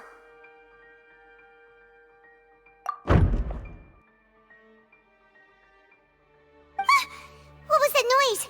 Did you hear it too? Not sure. Anyway, it doesn't seem like anyone's worried about it. 25! 24! 23! What's wrong, Mr. Lyney? I can still hear you moving in there. I seem to have accidentally knocked over a decoration. I'm trying to fix it, but it's pitch black in here. I can't tell left from right. Never mind the decorations. There's no time for that. The show is what's important. No, that's unacceptable. I want my show to be perfect. Don't worry, we still have 20 seconds. Hear them counting? 19! 18! 17! It seems things aren't quite going as planned. I apologize, everyone. It feels like you're all starting to count faster, but that's all right. I know it can be tiring to do such a long countdown. 10 seconds and change is still plenty of time. 10! Almost there now. Whew. Swapping two people is harder work than you might think. Even a master magician like me can't guarantee I'll get it right the first time. Hey, wait! Is this the back one? I can't tell. They both look the same inside. Huh? No, that's not it. I'll try again. 7! Hey, slow down! Honestly! 5! 4! 3! Whoops! That doesn't count! 0!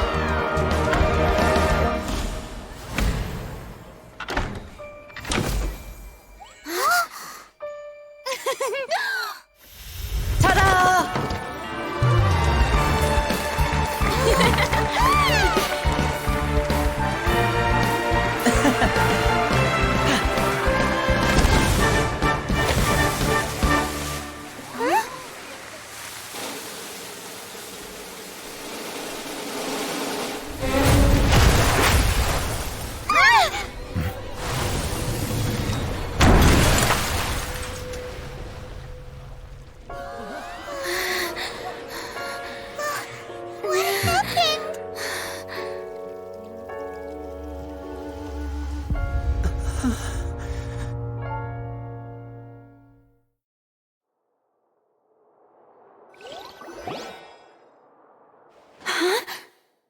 Is this part of the show?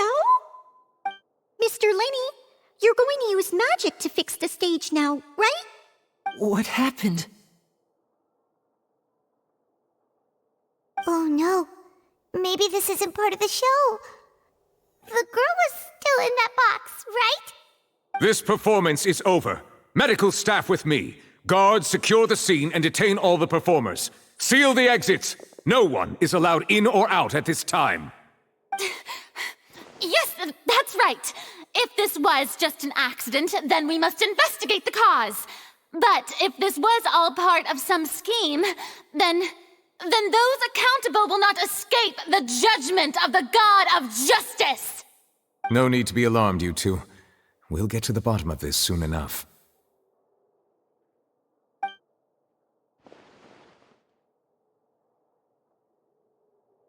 Unfortunately, the person who is in the magic box has been pronounced dead.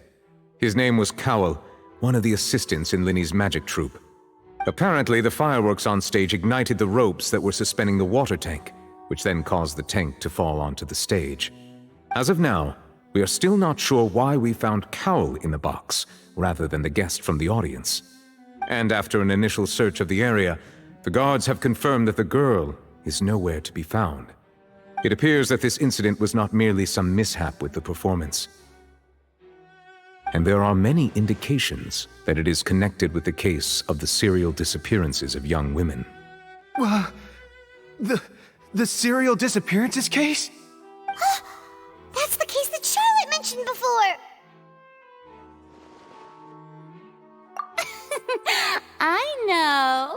I know the truth. I can see through the whole thing. Really, using such a shallow and obvious mystery as his finale. Did he really underestimate us that badly?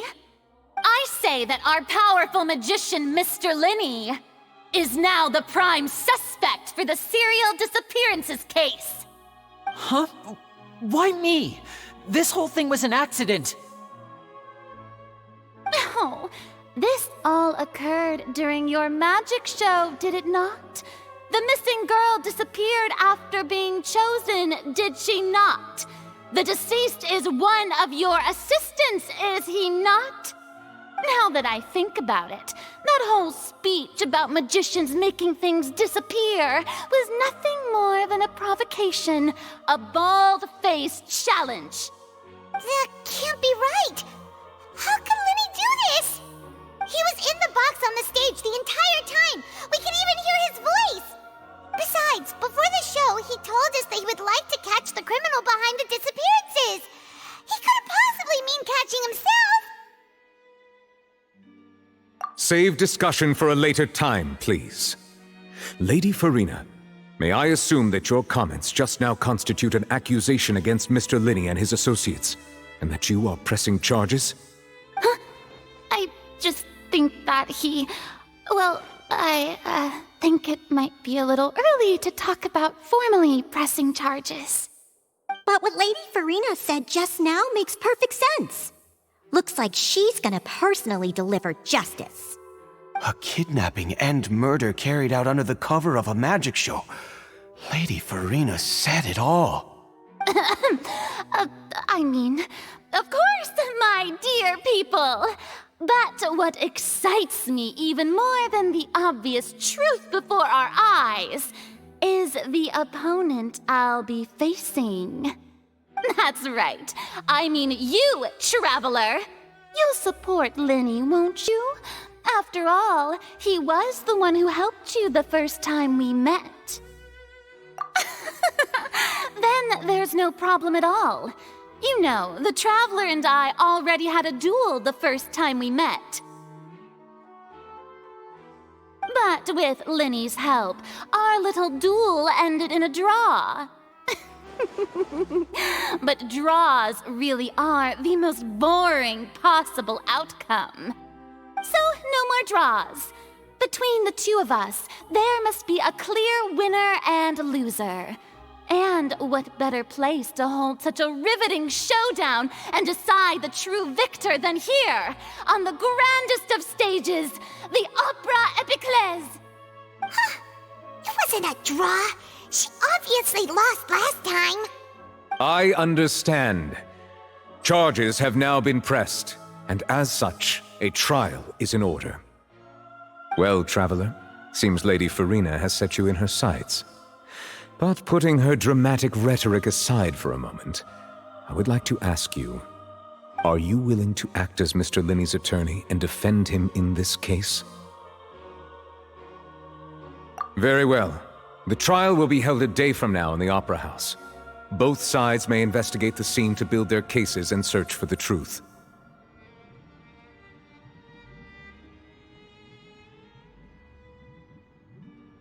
Lyney and his troupe are all potential suspects and shall remain within the Opera House. The audience may begin to leave in an orderly fashion once they have been cleared by the guards. A day isn't that long. Let's see what kind of case this big-shot outlander can build in such a short amount of time. I'm really quite looking forward to hearing it.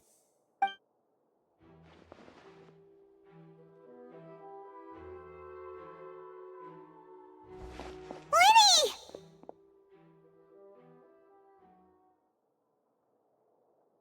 Sorry about everything that happened just now.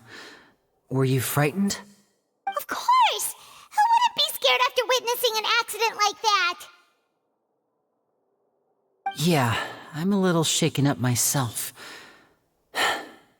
How could this happen? And poor Cal.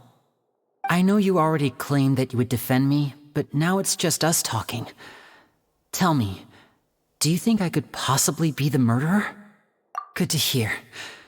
Thank you so much for trusting me.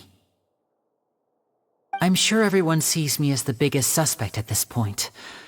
But if you ask me, the whole thing is mysteries layered upon mysteries, such that all that's left is confusion. I don't know whether what happened there on the stage was purely an accident or not, and I don't know why poor Cal was in the box. As for how that girl chosen from the audience could suddenly disappear, I'm afraid I don't have any answers either. If someone tampered with my performance, then we need to figure out what they did. Even a skilled and knowledgeable magician like myself couldn't pull all that off in just 1 minute. Which is precisely why we need to investigate! As this book says, the impossible could not have happened. Whatever happened must have been that which is possible. Paimon bought them when we were reading at the bookshop in the city earlier. Pretty cool, huh? Don't worry, Paimon used her own savings to buy them. It wasn't from our travel funds. I think they look cute on you, Paimon. You have good taste, Lynette. That's the right attitude. Feeling depressed isn't going to help me now. I need to get back to my normal self. But with the guards watching our every move, it's going to be especially difficult for Lynette and I to prove our own innocence. Good thing you agreed to be our attorneys. Thanks for that. We'll be counting on you. Yes, thank you so much. Yeah, just leave it to us. Oh, since we're going to start investigating, Paimon has a question first. Where did Lynette go during the performance? Ah, well, I'm afraid that would involve some of our essential trade secrets as magicians. The secrets behind our magic are past saving, Lyney. I suppose you're right. The truth behind our tricks is going to be important evidence that will be weighted during the trial. 'Tis truly a pity. As a magician, our magic show is a work of art. We've poured countless hours and spared no effort in perfecting it. But if revealing our secrets will help you uncover the truth behind what happened, then it will be well worth it. We should go somewhere else if we're going to discuss our magic tricks. We'll go speak with the guards, and in the meantime, you can go investigate the stage and the seating areas. Alright, let's go have a look while the investigation teams are still here. Detective Paimon is on the case!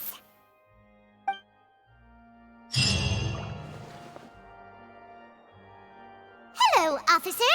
How's the investigation going? Ah, I see. You must be the traveler that Lady Farina mentioned. Listen, I'll be perfectly honest with you. I'd avoid getting mixed up in this whirlpool of a mess if I were you. Huh? What do you mean? Come with me and you'll see. The deceased is one of Lyney's assistants, named Cal. Even though he hadn't joined the troupe long, he was hardworking and everyone generally liked him. The assistants are usually in charge of setting up and inspecting the props, as well as assisting with the show and keeping the crowd engaged. As you probably saw when you were in the audience, the water tank suddenly fell and smashed the box with Cowl inside it. This is the real mystery. We've already searched the scene and were unable to find any traces of the girl. However, if you look carefully, the box was positioned directly under the water tank. The ropes holding the tank were then burned by the pyrotechnics on stage, causing them to snap. All these factors lining up so perfectly makes it hard to see this as a mere accident. If anything, the more logical explanation is that the whole incident was intentionally planned, and Lyney is the most likely person to have access to all these areas. But he doesn't have a motive!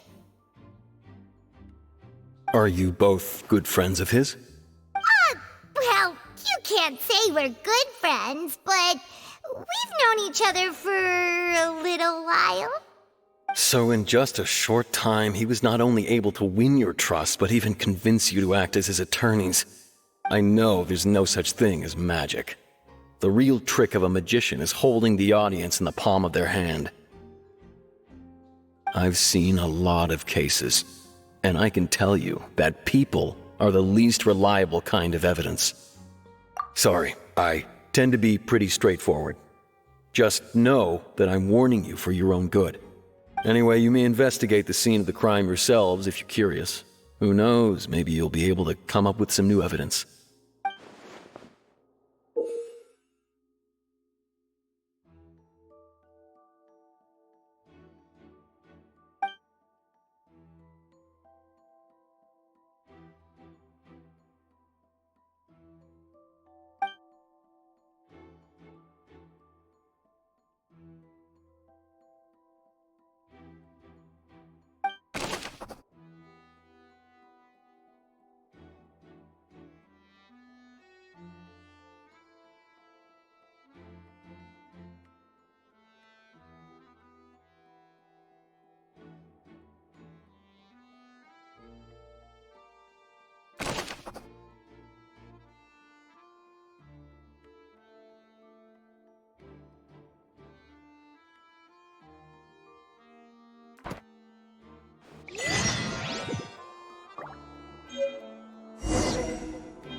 Hey, you! Yes, both of you! Over here! I've been keeping an eye on you for a while now. Huh? You mean us? That's right.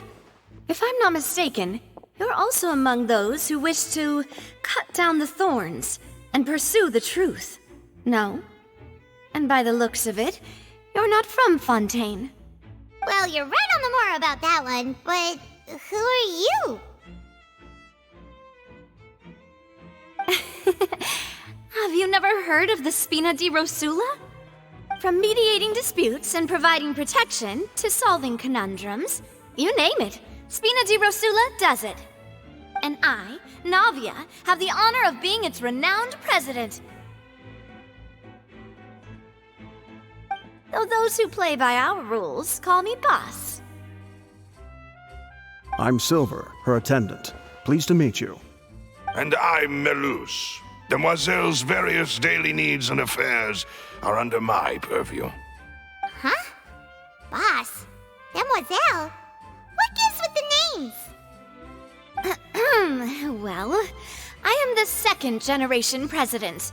Melus and the others are still used to my previous title. My apologies, Demoiselle. Should you prefer, boss, I will endeavor to use that instead. No, no need. You don't have to call me boss. Just Navia is fine. Okay, if you say so.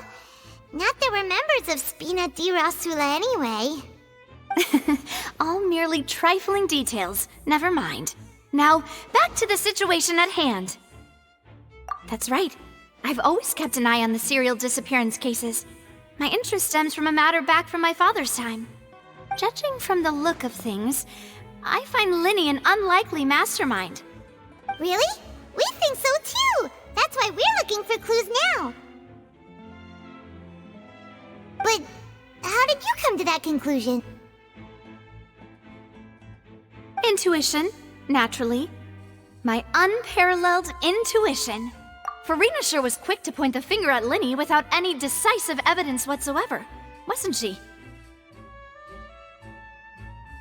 But that's not uncommon for her. If you remember, the justice had to interrupt her and ask if she was pressing charges just to keep her from getting carried away. Anyway, a trial begins the moment someone levels charges. And, of course, there was no way Farina was going to back down in that situation. Sounds more like you just don't trust the Hydro Archon. Well, what's your opinion? I must admit that she can be interesting at times, but liking her doesn't mean that I'll blindly agree with her. All right, I've answered your question. Now, it's time you answer mine. Wait a minute, did that answer count? Well, I say it does. But don't worry, you won't hear any pointless questions from me. In your opinion, do you think it's right to treat a trial like it's an opera? Well? And why would that be? See, Silver and Melus? I told you they'd be different. Most astute of you, demoiselle. I too think that the traveler's response was most excellent. No matter how wonderful the script or how fervent the audience's expectations may be, the trials that go on stage here must be based in fact. And if that can be done, boss, then... All right, that's quite enough, Maloose. Anyway, I like your answer. You passed with flying colors. Now, I need to make some preparations, following which our joint investigation shall commence. You two shall be my assistants. Wait! Since when did we become assistants? Oh, well, I can be the assistant, sure. Or your companion, if you like. I'm really not that fussy. That's more like it. Far be it from me to brag, but I believe that Demoiselle's intuition will be instrumental in uncovering the truth. You wish to save a friend from false accusations, and we wish to unravel the disappearances. In this sense, our goals are aligned. You have a point. You're quite the talker, aren't you, mister? And what about you over there? What do you think? You seem like you've got something on your mind. I have nothing to add. Oh, alrighty then. We'll be making some preparations first. Just be sure to let us know if they start revealing Lyney's tricks. Thanks!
Oh, this location has also been cordoned off because the Magic Troop members are currently considered prime suspects. The investigation team is still collecting evidence. The seats were all booked in advance, so we were able to deduce the missing woman's identity by checking the guest list. Sure, it's not like this is confidential information. We will publish it later anyway when we petition the public to help us find the missing person. Her name is Halsey. She's a painter from Fontaine who's made a bit of a name for herself. Apparently, she wasn't a regular at the Opera House, but she'd been feeling some pressure with her work lately, which made her decide to come see the magic show. The Magic Troop members all claim not to know her, and we have looked into her social connections. It seems that she has no personal grievances or conflicts of interest with the suspects. Simply put, she wasn't related to the Magic Troop at all, which matches the features of the previous serial disappearances. Were the victims of previous cases also chosen at random? That's how it seems to us, in any case. Apart from the fact that they were all young women of around the same age range, there really weren't any other connections between them. Okay then. No need to be so formal. If you do happen to see the missing girl, please be sure to contact us. It is of utmost importance that we get to the bottom of these disappearances.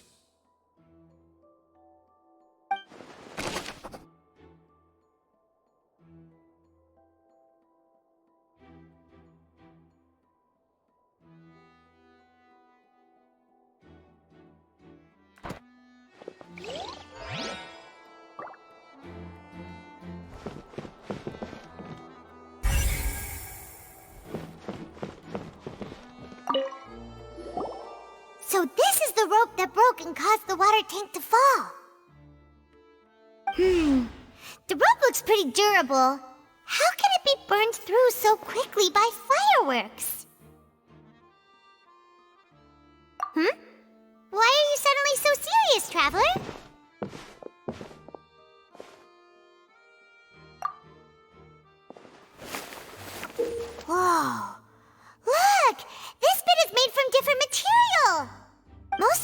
turned away, but there's still a little bit of it left. Huh. So if a rope meant to hold something was made with that kind of material in it, then that means... Wait, why don't you write all this down? Let's take notes.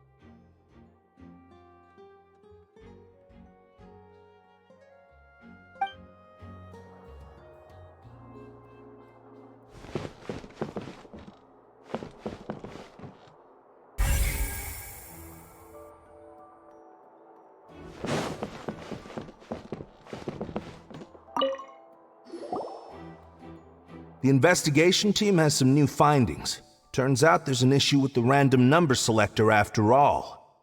See, I told you. What if the machine picked some big guy's seat?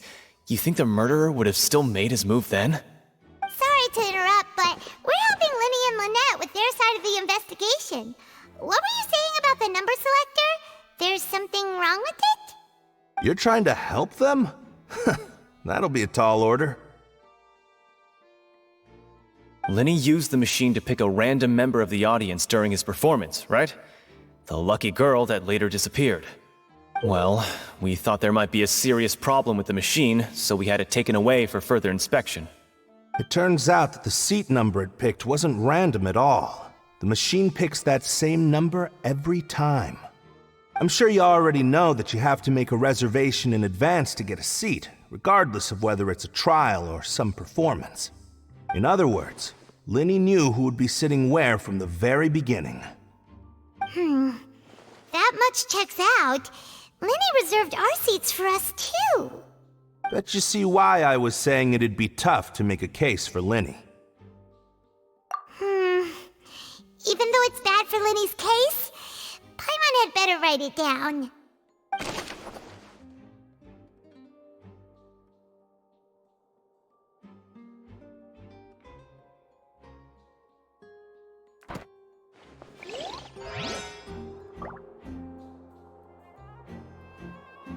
Lyney's magic tricks were the stuff of legends, but the way he did this crime, he should have stuck to doing magic.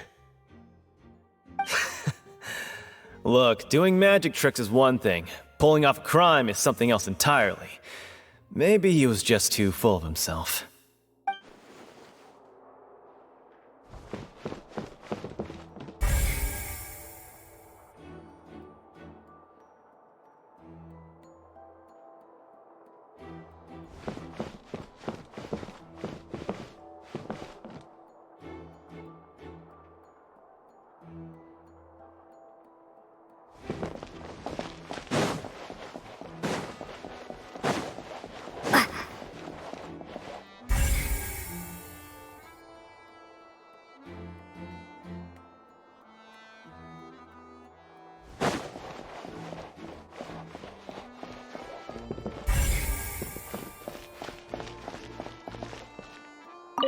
Lyney's still talking to the guards. It seems he'll have a lot of explaining to do.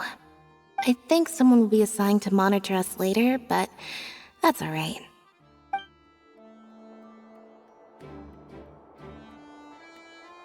Lyney's still talking to the guards. It seems he'll have a lot of explaining to do. I think someone will be assigned to monitor us later, but that's alright.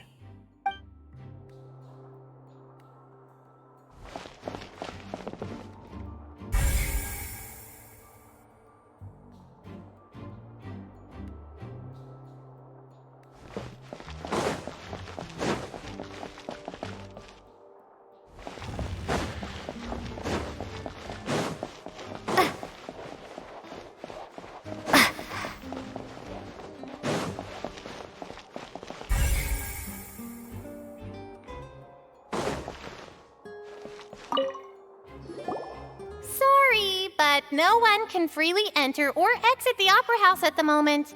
If you wish to leave, you must register your identity with us first. No, we're not leaving. We're representing Lyney and Lynette as attorneys, so we're investigating the case. Were you always guarding this entrance? Yes. After the Chief Justice gave the order, everyone coming in or out must undergo a strict inspection. So, the missing girl couldn't have left from here. At least, not from that point on. I doubt there was much opportunity then, either. How can you be so sure, Well, because I was in charge of security near the entrance at that time. I couldn't see Lyney's performance from here, which was quite a shame. Just my luck. But still, I did not abandon my post, and I stayed put no matter how loud the applause was. If someone had so much as even approached the door, I would have noticed it, let alone if they had tried to leave. We Melusines are good at that sort of thing, you know. So, it's safe to say the girl couldn't have left through here. Alright, thank you for your help. This will be useful info.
I see that you're investigating the area.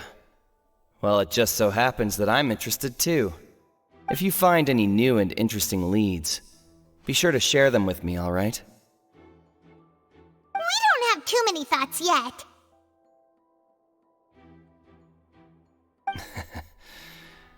Then why don't I tell you my hypothesis first? The way I see it. And I'll start it with that loud thud. The thud? Oh, you mean the sound that happened during the countdown? Yes, exactly. It wasn't terribly loud, but I suspect that most people heard it. It's just that everyone was awaiting the results of Lyney's trick with bated breath, so no one paid it much mind. But now that the incident has happened, the thud has become an important clue. That makes sense. So, what do you make of it? I'm of the opinion that it may have been the sound of Lyney's accomplice, Lynette perhaps, jumping atop the water tank or something like that. And when the pyrotechnics went off, she cut the rope, sending the water tank crashing down.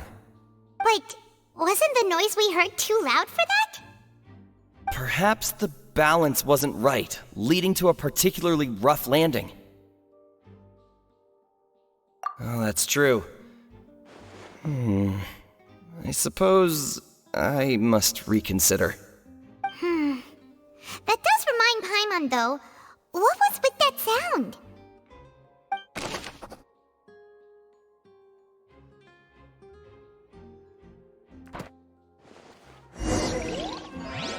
We've checked everything of note here at the performance venue.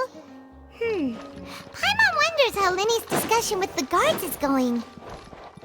Let's go see, shall we? Understood. Then I will be going with you. Just so you're aware, I will be monitoring your actions and making notes as necessary. Very good. Thanks for being so agreeable. I'd pull a rose out of my hat as a gift for you if I could. You may spare the pleasantries. I'm just doing my job.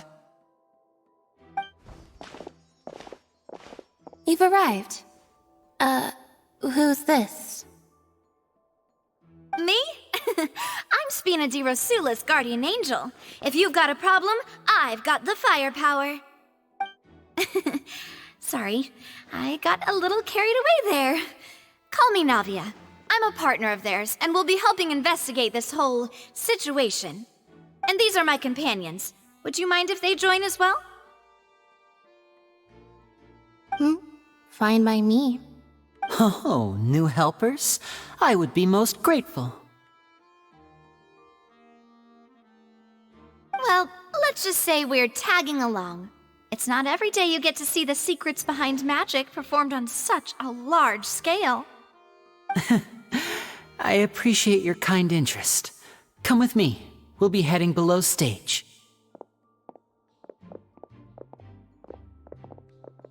Huh? Below stage? Yes, a world of secrets is hidden beneath this magic box, prepared specifically for this switcheroo trick. But before I reveal everything, you should have a look first. Notice anything strange here?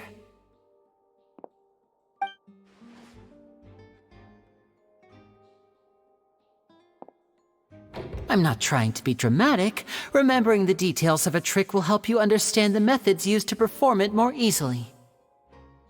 Huh. Weren't there balloons and other decorations here? Where did all that go? Ah, good eye. That said, you're still far from discovering the answer. The back? You mean the inside of the door? What's different about it? Paimon didn't notice anything. Very good indeed. I thought you might not be able to catch that, given that you were sitting in the first row. The back of this door was patterned. Those patterns are now gone, replaced by a smooth wooden board. So, if you put 2 and 2 together, what do you get? Exactly. All right, let's go. I'll tell you how it works as we head down.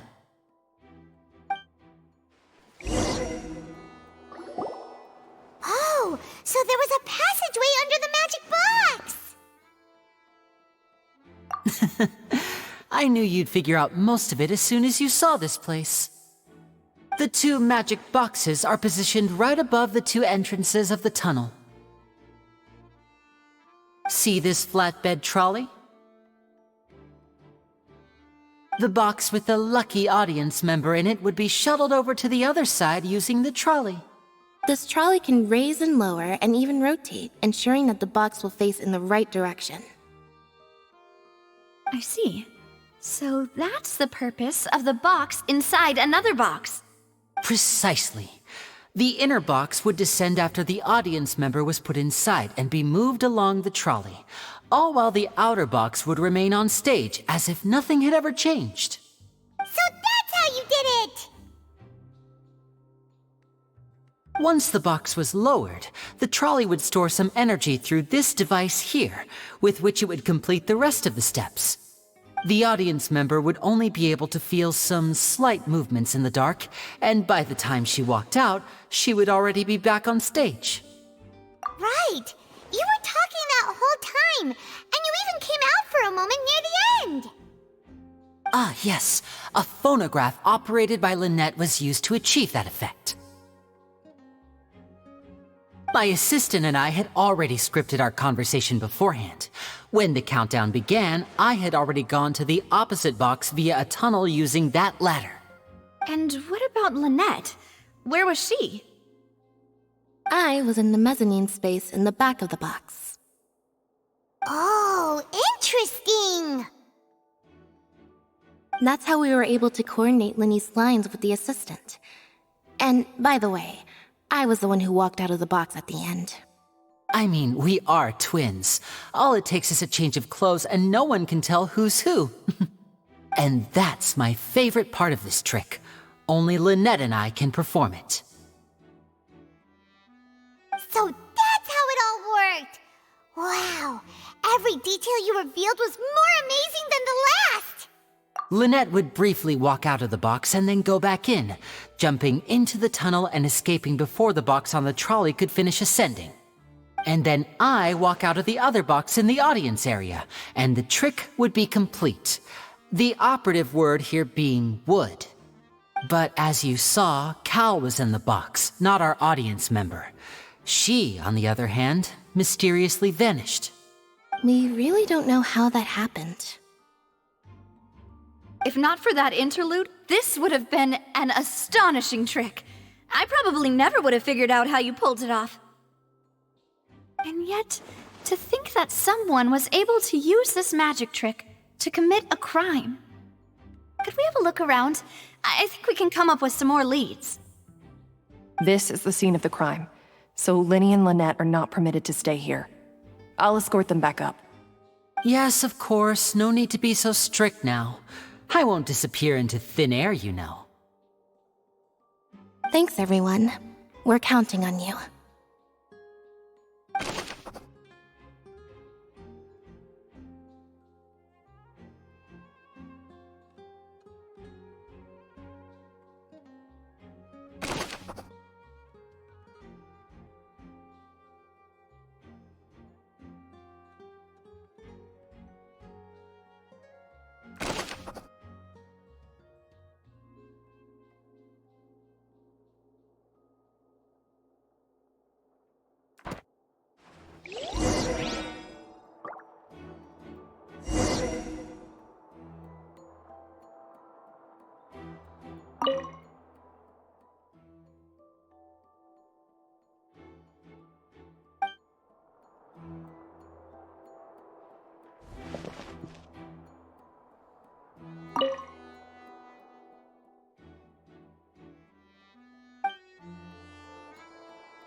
What's this?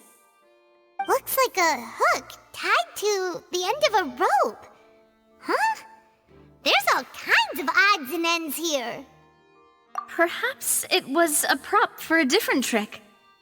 But why would it have been left here? Whatever it is, let's make a note of it first.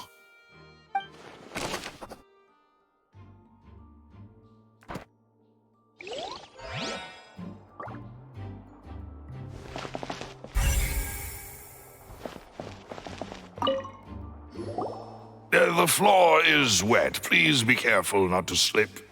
Speaking of which, why would there be water here? Oh, Paimon knows! It's one of those tricks where you pour water into a jug and then flip the jug over only for the water to disappear? And here's a broken vase. Huh. Did the trolley knock it down while moving? That can't be. The trolley moves along tracks from start to finish. It couldn't have hit the vase at this distance.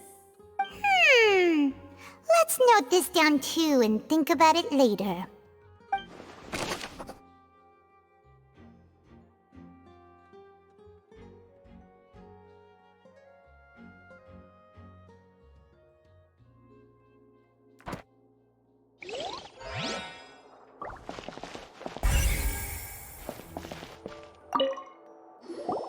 Oh, these are the clothes that the lady chosen from the audience was wearing, right? Her clothes are here, but she's nowhere to be found. Right. And do you really need to do that if you're kidnapping them? Ugh, this is so confusing. Paimon doesn't want to be a detective anymore.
What is this place?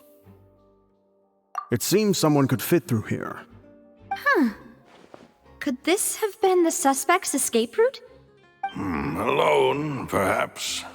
But if they had to pull another person with them, the space would be too narrow. But there are no other ways in or out of here. Oh, you're right! Let Paimon write that down.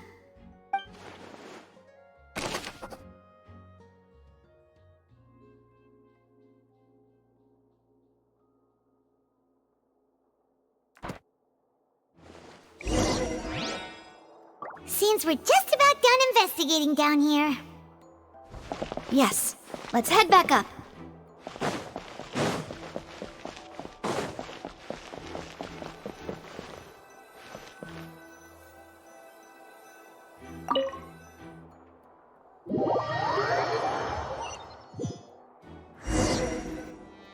Well, we've ascertained the state of the crime scene. Let's find a place to sort out our findings once Malouse returns. Seems to me that there are several things that don't add up here. Apologies for the wait, demoiselle. So, what did the guards say? Did the criminal escape through the vent? They believe the odds of that are very low, since the vent leads to the Opera House's basement. The guards have checked the area carefully.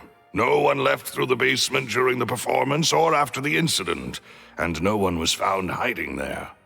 So the tunnels become like a secret chamber then! You know, like the kind you usually see in novels! The plot thickens. Halsey's disappearance and Cowell's death are both quite inexplicable.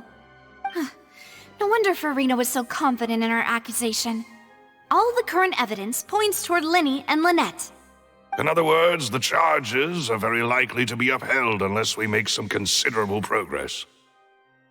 Charges and then trial. So if the charges are upheld, they'll announce a sentence? That's right. This is how a trial goes in the Opera House. During the proceedings, the Chief Justice and the oratrice will hear statements from both sides. That's right. This is how indemnitium is produced. The statements from both sides, the defenses from attorneys, witness testimonies, and even the audience's emotions will all be projected on the oratrice. To put it simply, it's as if the oratrice has its own will, and is a judge in its own right.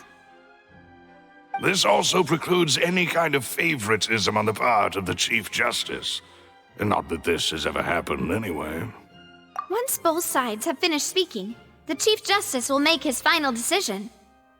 This, too, will be used by the oratrice as a reference. Then, finally, the oratrice will be consulted by officials. The result it returns is the will of justice itself. Huh? So that machine is the one that actually decides? Paimon thought Neverlet called the shots. In practice, there is very little difference. Both have always come to the same judgment, which is why people have great faith in the Chief Justice. Yes, the guards also asked me to convey that none of us will be allowed to leave this place before the trial. Huh? Why? Because we've chosen to act as the twins' proxies. That makes us persons related to the case. They're concerned that we might be colluding with outside parties, or that we might find outside help to disrupt the case. And even if that were not so, it could prove problematic if we happen to spread key information about the case ahead of time. I'm ready to break out at any time. Whoa! There's no need for that! Paimon thinks they have a point. That said, are they providing food? Of course. I just hope you don't mind the lack of options. I'm afraid that catering to all tastes is not in the cards, nor is any guarantee of balanced nutrition. In that case, let's just sort out our findings together here. Pity. I was hoping to take you to try some of Fontaine's famous desserts, too. I mean, what better way to properly think through our findings than over some tea and sweets? Huh. Breaking out suddenly doesn't seem like such a bad idea after all. Just kidding! rest even if there are no snacks. What do you mean, no snacks? Of course we'll have snacks. If we cannot buy some, then we'll simply make some. Huh? Here? But how? Understood, demoiselle. Everyone, please come with me.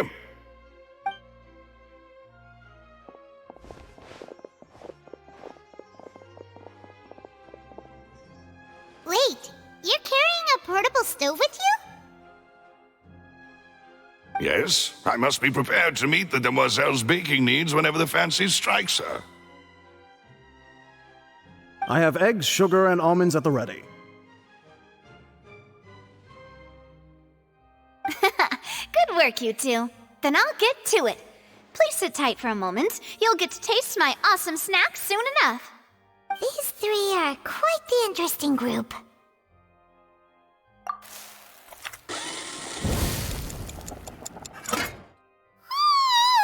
And Paimon thought it smelled good while it was still in the oven!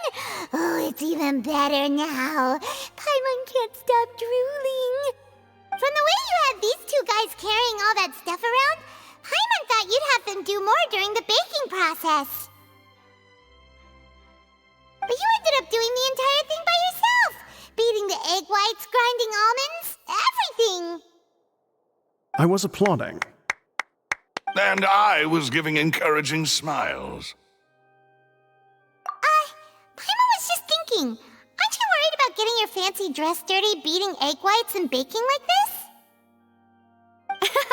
Well, I don't think it's carved in stone anywhere that fancy ladies can only read books, sip tea, ride horses, and play the piano. I just really enjoy making snacks. Don't underestimate beating egg whites, by the way. It's a real arm workout. You also need to beat them to just the right consistency, or your macarons will crack. Anyway, give these a try, fresh out of the oven. There's 3 for each of us. Only 3? Well, eating too many sweet treats might send all that sugar to your head. You wouldn't be able to think clearly about the case on a sugar rush, would you? Tea is ready to be served as well. This is Demoiselle's favorite, strong black tea with a floral fragrance that clears the mind and lifts the spirit. No need for concern, I'm merely doing as I should.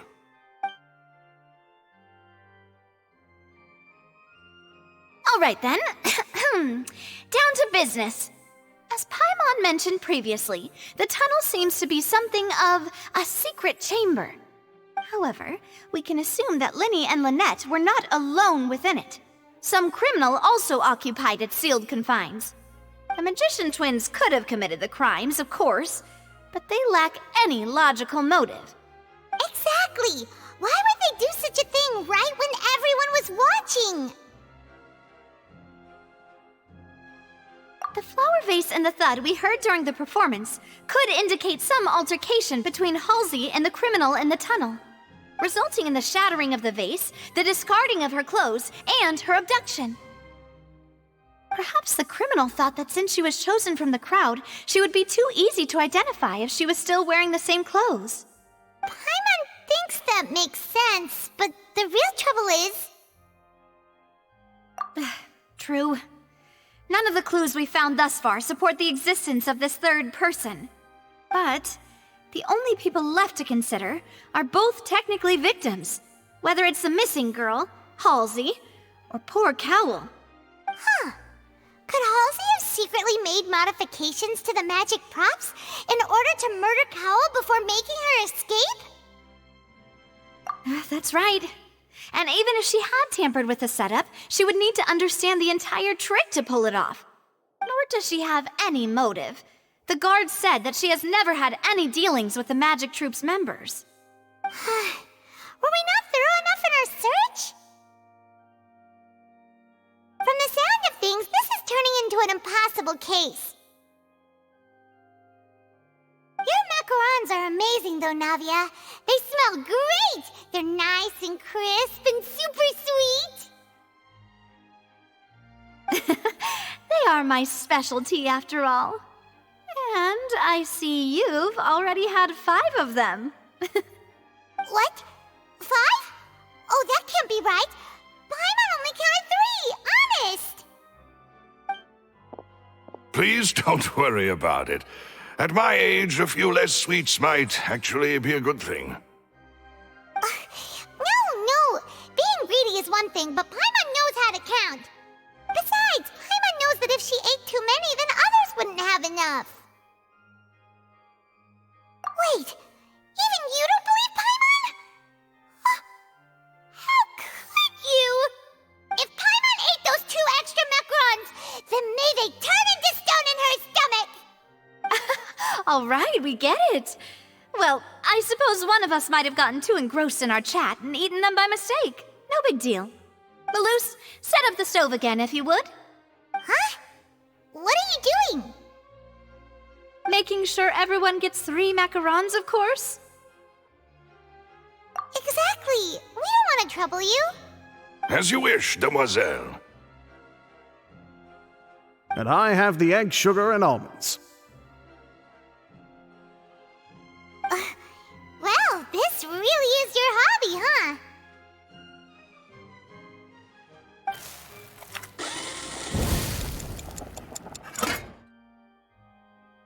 Well, that's it for snack time. I'm going to have another look around the area. I don't know what we're looking for yet, but we've still got some time. As attorneys, I suggest the 2 of you think the case over again. It would be awkward if you got all tongue-tied on stage during the trial. All right, thanks for your help, and for the snacks. It was nothing. A small task for the Spina di Rosula. Silver, Malus, it's time to go. I'll be back if I find anything new.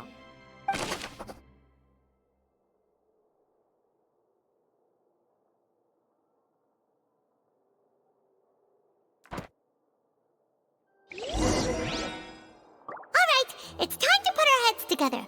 We've got to get our defense ready for the trial. Oh, it's probably gonna be a long...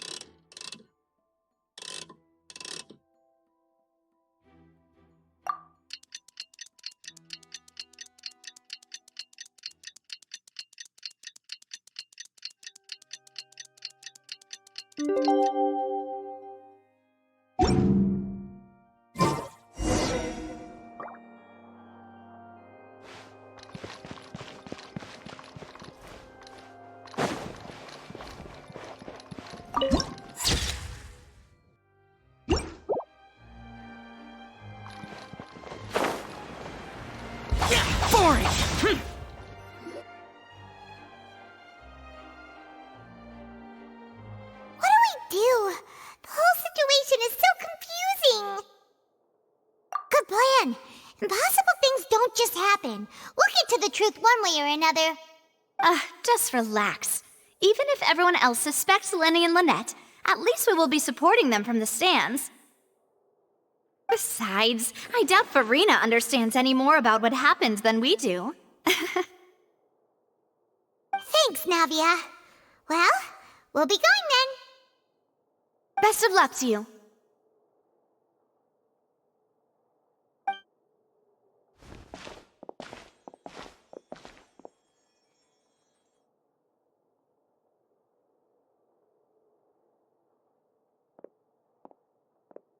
Ah, finally, you're back. Well, how did your investigation go? To be honest, you might be disappointed. No. We're already very grateful that you were willing to help. Well now, don't you all look disappointed. Don't tell me that your investigation came up empty-handed. That was to be expected, of course. The guilty can never produce proof of their innocence. But don't let that stop you. I shall be terribly disappointed should you, my most anticipated foe, concede so easily. Since both parties are present, I declare that the trial regarding the magic show incident is now in session. Firstly, in order for the audience to understand the causes and results of the incident, could we please have Mr. Lyney explain the trick? Yes, of course. I will explain while Lynette demonstrates on stage. All the necessary items have been prepared.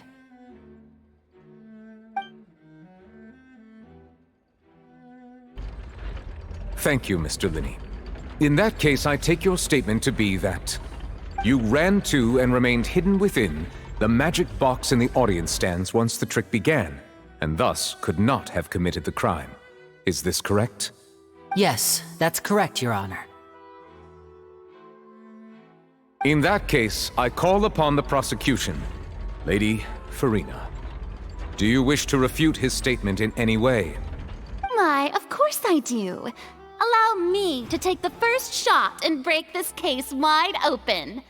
Mr. Lyney is clearly lying. There is no way you could have been in the box the whole time if you were to abduct Halsey and murder Cowell. In fact, I'd say you were hardly in that tunnel at all. That is simply your hypothesis based on the presumption that I'm guilty. Oh, is that so? And if I may ask, what did you hear while you were inside your box? The roaring countdown of the crowd, of course. That's how I kept track of the time and built anticipation for the finale. And you didn't hear anything else at all? Nothing that might leave an impression of any kind? No, nothing. I see. But when the count reached 30 seconds or so, there was a thud. One so loud that I believe practically everyone heard it. Huh? Hey, hang on. Something's not right here.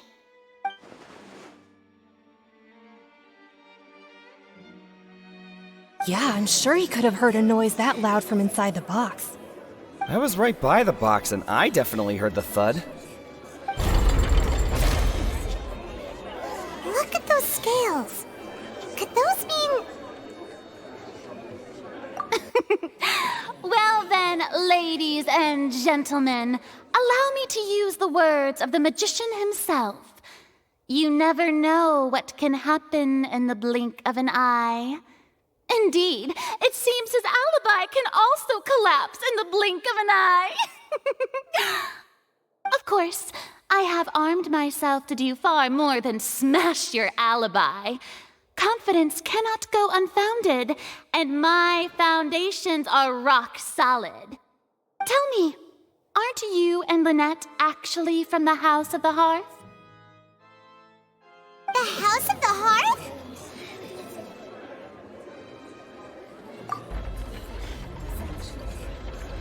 No wonder they did something like this. So the serial disappearances were the Fatui's doing. Now it all makes sense. I've got a feeling that what happened on stage probably wasn't just an accident. That's irrelevant. Our identities have nothing to do with what happened. Indeed. Then perhaps you could tell us everything that happened during that 1 minute. Your first priority is to prove yourself innocent after all. I'm sure there is little that needs to be kept secret now. Unless your script already has holes in it. The Outlander is speechless. My, oh my, don't they look flabbergasted? Now comes the infighting and discord, I suppose. This was almost too easy. Oh, good thing I made all those preparations. Seems the all-nighter I pulled last night is really paying off. Hey, Lyney! Why didn't you tell us this before?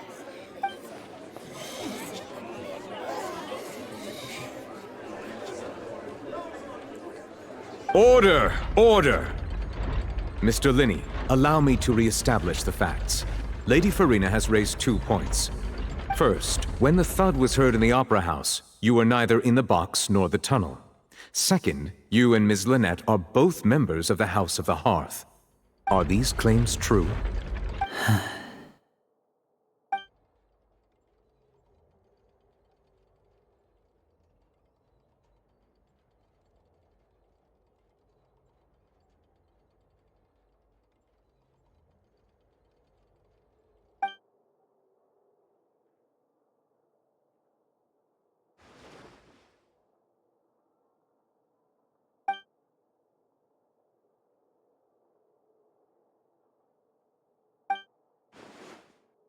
Please answer my question, Mr. Lyney.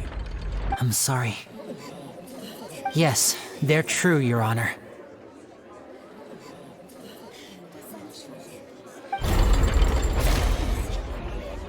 I knew it! Well, that's it. We might as well move on to the sentencing already. What should we do now? Granted. In that case, what is your request? Is that really necessary? They're already as good as guilty. The defendant deceived their own attorneys. What is there left to discuss? Order! Order, I say! Your request is reasonable, and we shall adjourn. This trial will reconvene in 1 hour. So you would stick to Mr. Lyney's defense even after knowing what you do now?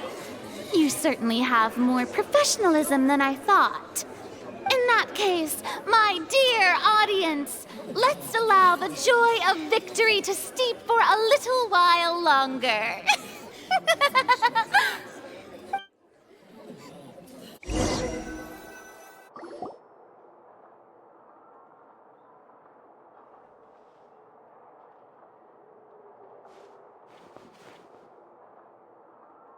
Well, this is awkward. I didn't think the Hydro-Archon would dig all that up. I'm sorry, Traveler and Paimon.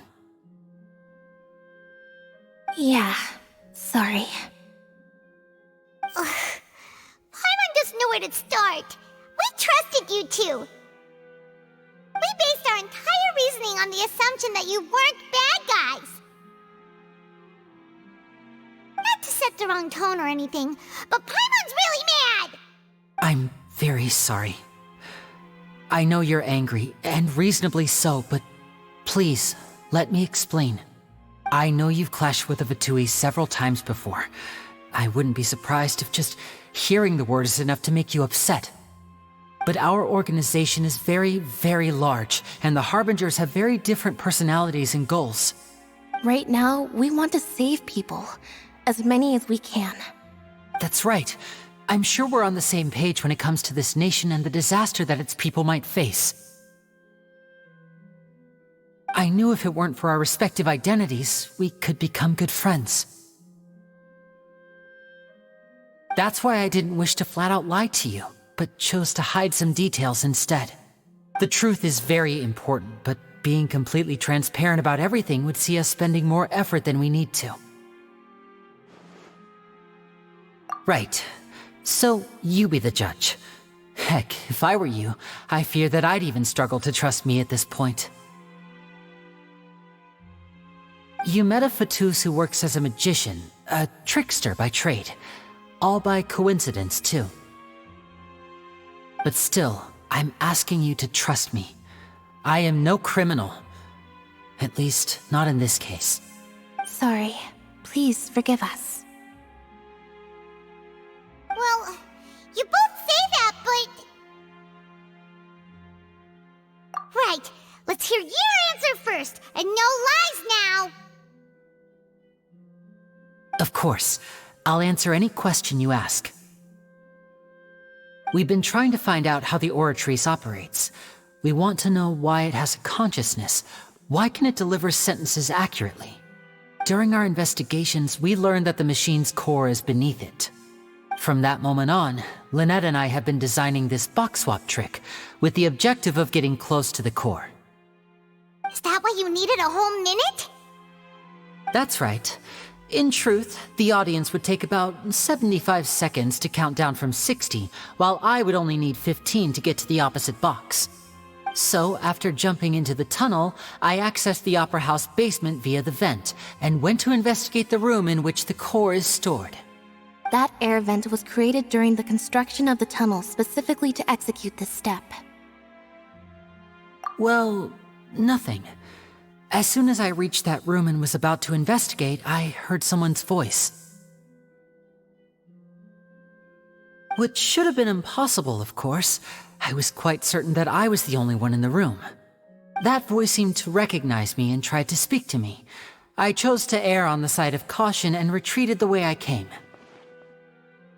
On the way back, I saw the broken vase and the clothes on the ground, but the countdown was almost finished, so there wasn't time to give it any thought. After that, the homicide occurred just as you saw.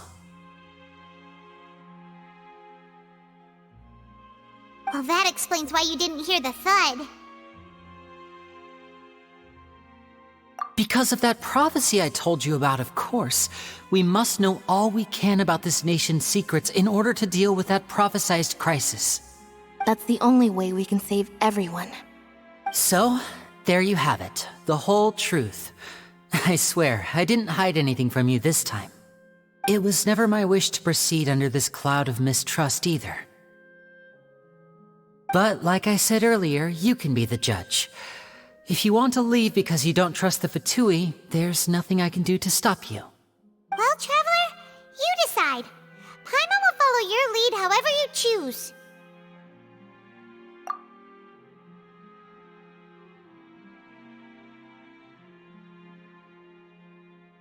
Okay, thank you. Thanks for giving us a chance. The current problem is that the scales are tipped pretty badly against you two. If we want to refute the Hydro Archon's accusations, we're gonna need a seriously watertight defense. Huh? Oh, Paimon thinks she gets what you mean.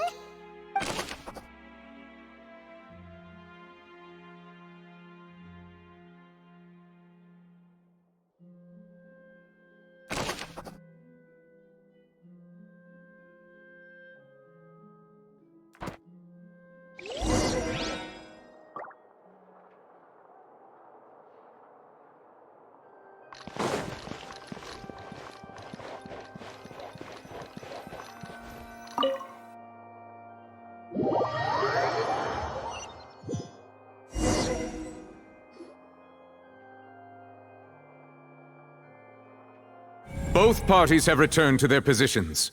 Let us continue the trial. When last we left off, Mr. Lyney acknowledged the new evidence presented by Lady Farina as fact.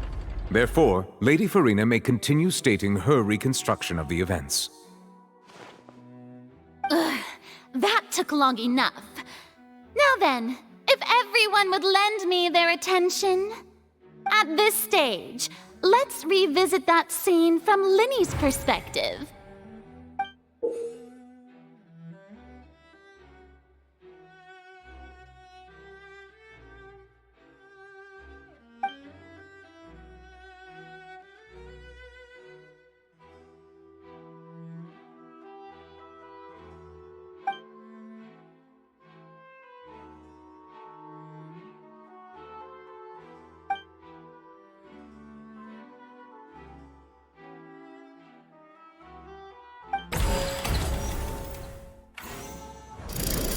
Countdown began, he entered the tunnel.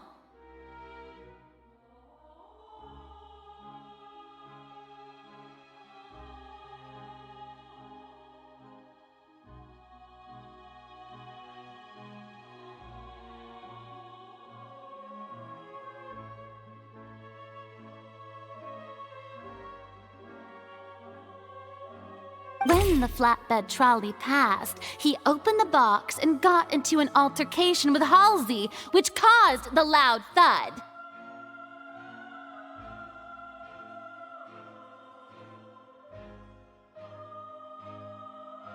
He did not realize that this sound could be heard by everyone in the opera house, which is why he claimed earlier that he could not hear the sound. Finally, he used the vase to knock her out, before making her change clothes to prevent others from recognizing her. At this time, Cowell arrived in the tunnel, having heard that strange noise, and caught Lyney red-handed. So Lyney proceeded to knock him out too before stuffing him into that box. Afterward, Lyney passed the unconscious Halsey to his accomplice through the magic box in the audience stands, before operating the devices such that Cowell's death would be ruled an accident. And there you have it. That's the truth behind what happened. Does the defendant's side have any objections to Lady Farina's description of the events? The key to refuting Lady Farina is the order of events. What Lyney experienced and what he saw.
Seems this won't produce a particularly effective rebuttal.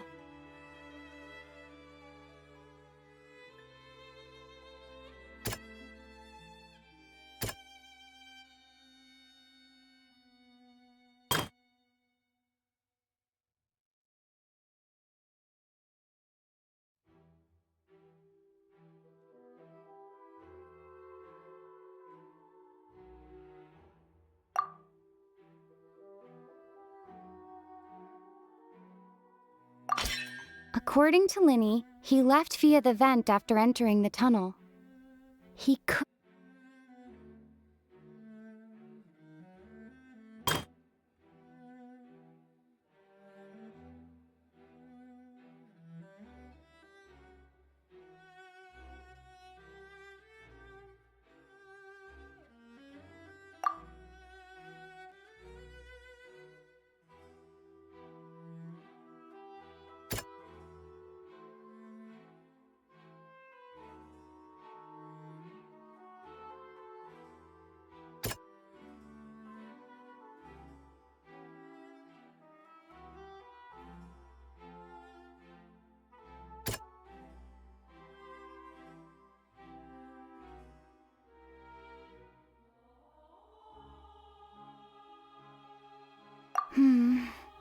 Seems this won't produce a particularly effective rebuttal.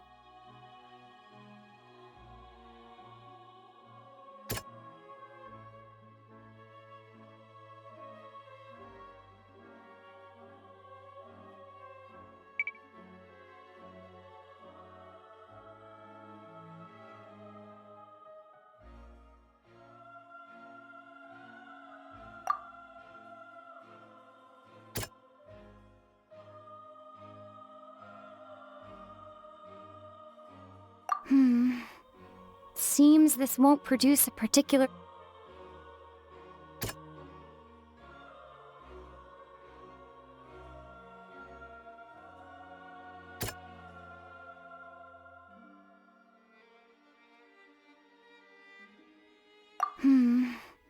Seems this won't produce a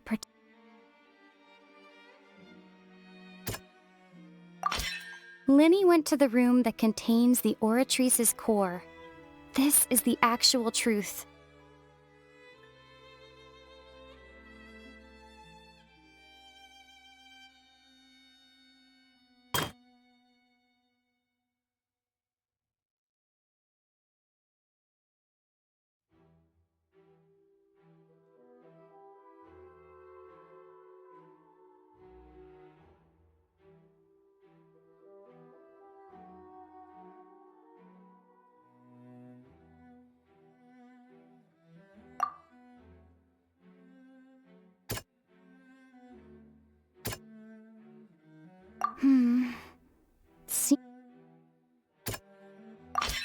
Lyney did not take part in the underground altercation. He only witnessed traces of the aftermath. Attention! Ace Detective Paimon has something to say! When the countdown started, Lyney did indeed go into the tunnel. But he immediately used a vent to access the Opera House basement, which is where the underground core of the Oratrice is stored. Once he reached that area, he heard a voice in what should have been an empty room. Since he felt something was amiss, he returned immediately. The crime scene had already developed by the time he reached the tunnel again, and in order to complete the magic trick, he did not remain there for any length of time. Finally, he reached the surface, and that was when the accident happened from his point of view. Therefore, he's innocent!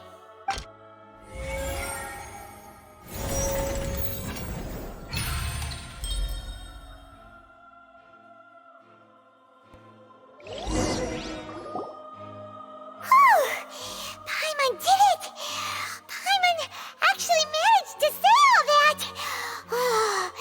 Wasn't it awesome? In other words, you believe that he knew nothing of the incident? That's right! My reasoning? If that's the case, then if Cowell hadn't entered the tunnel, who was the entire setup meant to kill? Assuming that what you say is true, Lyney only needed to kidnap the young girl to cause a new disappearance case. What would the point of killing someone on stage be? Oh, they have a point. That's right, you tell him! And that's why they're partners of mine. They've managed to turn things around. Oh, well, your denial is very strident, I'll give you that. But what proof do you have to back your claims? Of course I do. If he had been in the magic box the whole time, how could he have not heard that sound? Why do you... You're saying that he wasn't?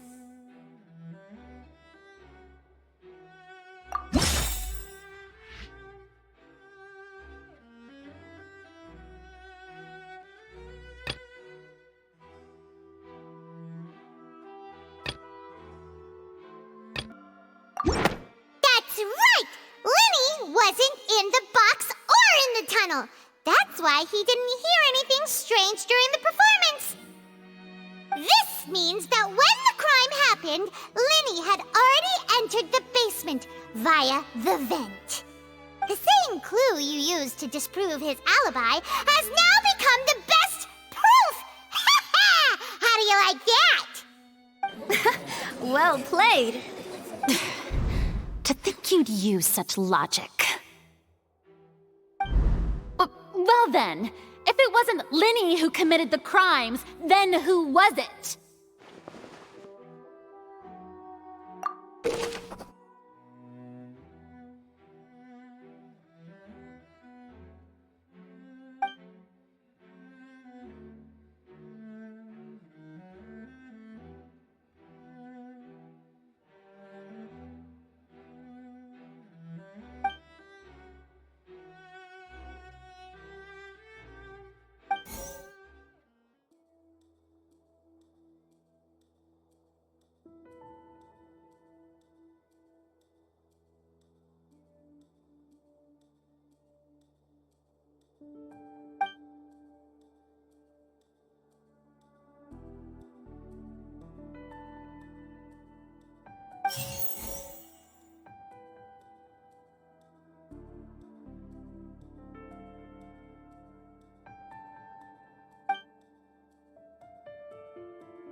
The deceased's name is Cowell, Lyney's assistant. He would have been able to tamper with the equipment. Halsey is the missing person and an ordinary audience member. Or did she have her own scheme all along? Could there have been a third person involved? Is that really a possibility?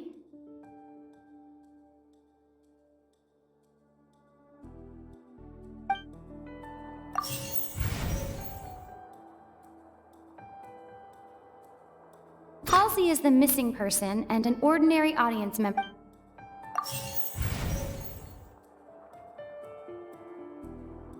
The deceased's name is Cowell, Lyney's assistant. He would have been able to tamper with the equipment.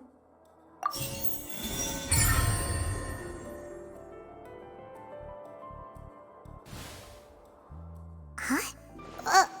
That can't be right. Are you serious? The killer was, in fact, Cowell, the deceased! Oh, is that so? How interesting! Let's hear your reasoning then. What I must do next is recreate the truth. What Cowell did, and how he went from would-be perpetrator to victim.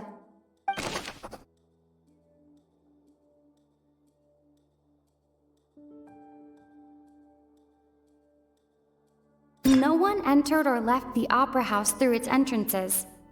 So, where would the criminal have wanted to take Halsey? The deceased's name is Cowell, Lyney's assistant. He would have been able to tamper with the... Halsey's clothing was in the tunnel. So, there must have been some fear that she would attract attention. The sound we heard may have come from a clash between the missing Halsey and the criminal.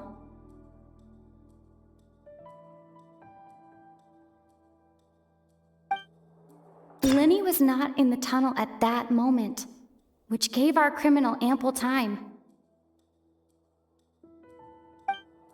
It would have been tough for both people to fit into that vent.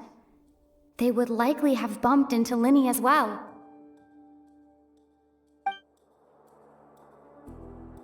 Lyney was not in the tunnel at that moment.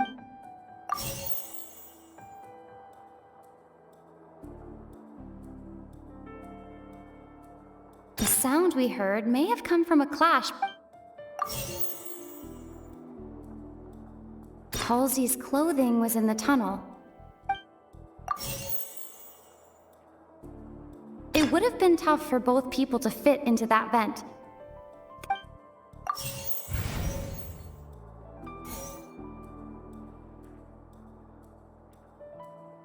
No one entered or left the opera house through its entrances. So, where would the criminal have wanted to take Halsey? The deceased's name is Cowell, Lyney's assistant. He would have been able to tamper...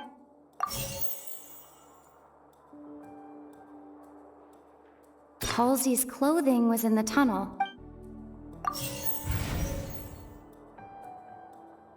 No one entered or left the opera...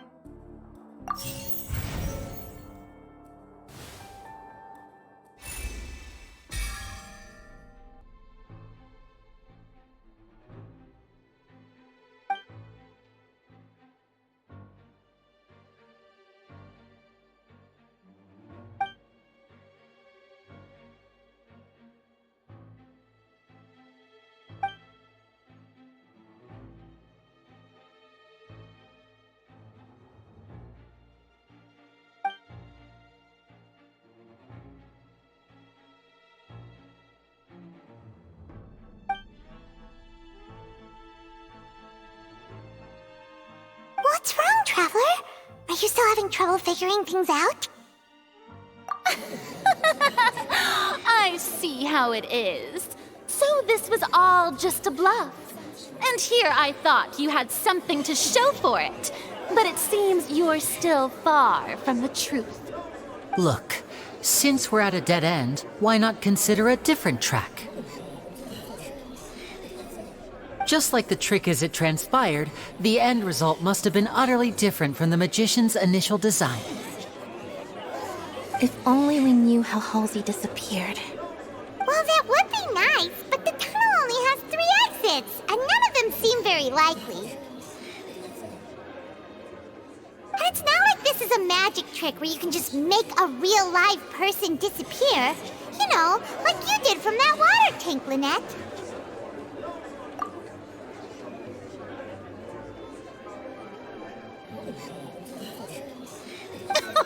Excuse my interruption, dear opponents, but do you not see that the crowd is growing impatient?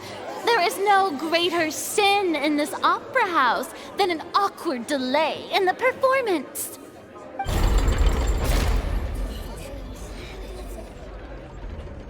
If the defense is unable to make further effective arguments, we will move on to the next stage of the trial.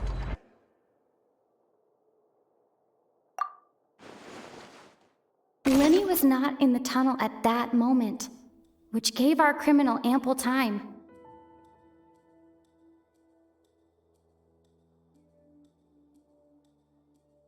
The sound we heard may have come from a clash between the missing Halsey and the criminal.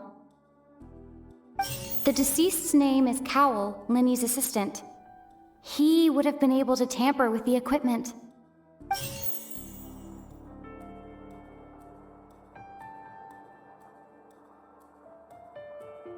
No one entered or left the opera house through its entrances. So, where would the criminal have wanted to take Halsey?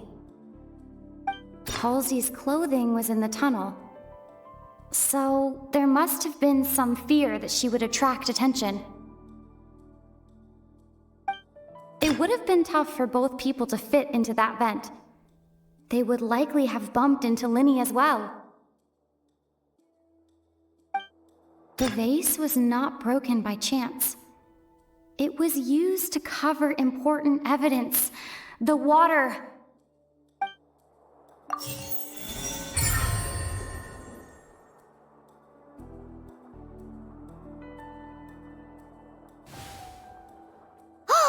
Paimon gets it! It all comes together if Halsey disappeared instead of being kidnapped. Lynette escaped from the water tank, vanishing gradually and leaving only clothes behind. If there's a similar method where a person could be transformed into water... Just a moment, please. I do hope you know how preposterous you sound at the moment. How could a person ever be transformed into water? This is reality we're talking about here, not some magic trick. Must we really? I should think that of anyone. Your friend Lyney already knows this truth very well. Magic tricks are ultimately just illusions and misdirection. But Halsey's disappearance is very real. We're talking about two completely different things. Even so, I trust the traveler's judgment. The truth must be out there somewhere. Perhaps some new line of reasoning may open if we try to gather all the focal points that don't make sense. Since Cal was the deceased, we haven't placed much attention on him. But given that we aren't making much progress with the case, it wouldn't hurt to have a look at his belongings, would it? People really do come up with all sorts of harebrained schemes when at the end of their rope. The way I see it, your suggestion that we broaden the scope of our investigation is nothing but a tactic for stalling the trial. Nevertheless, I believe that this is a reasonable request on the part of an attorney. Since the trial does indeed appear to be at an impasse, I believe that additional evidence may help us make more progress. Guards, please step into the lounge and examine the personal effects of the deceased, Cowell. We are still examining the items, but we have already made critical progress that we feel must be shared with everyone post-haste. We discovered several test tubes of fluid within Cowell's baggage, each labeled separately. The notebook in his backpack claims that these fluids are water from the primordial sea. The primordial sea? The note's contents also indicate that Cowell belonged to an organization that sells illegal drugs and that he had an accomplice.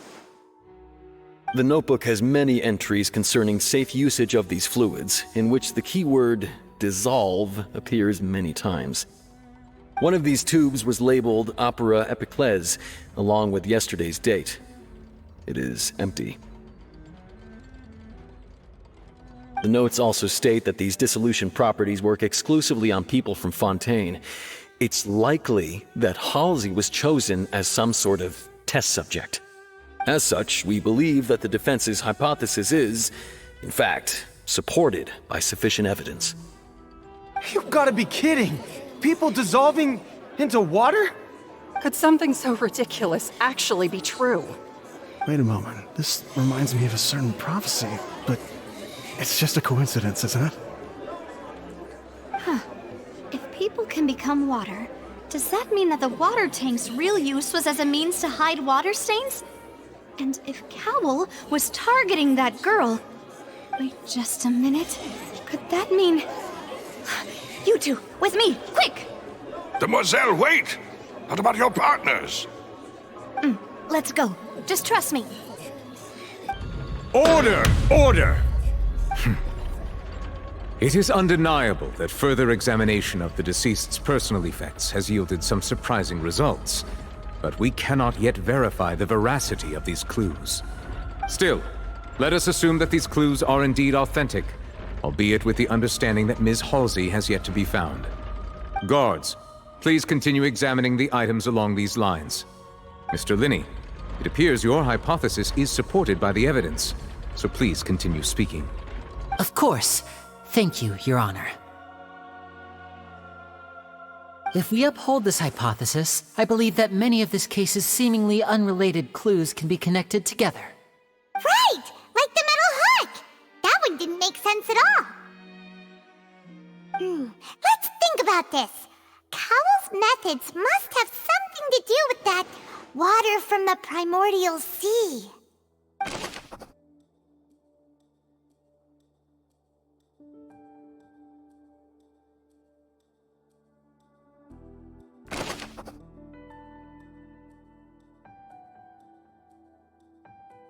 The deceased's name is Cowell, Lyney's assistant.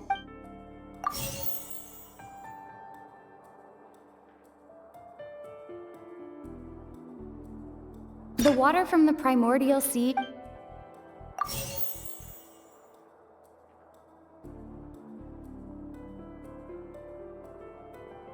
Now it seems like the hook rope was not meant for another magic trick.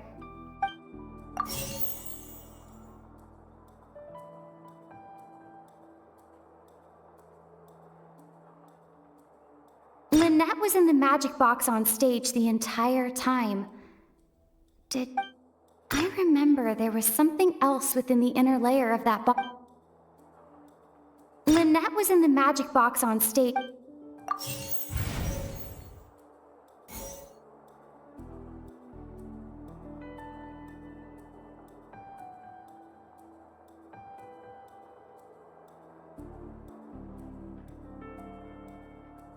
Lynette was in the magic box on stage the entire time. Did she have...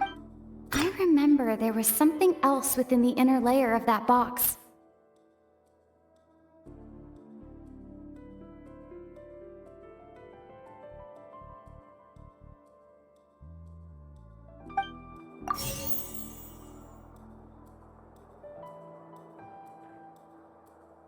Lynette was in the magic box on...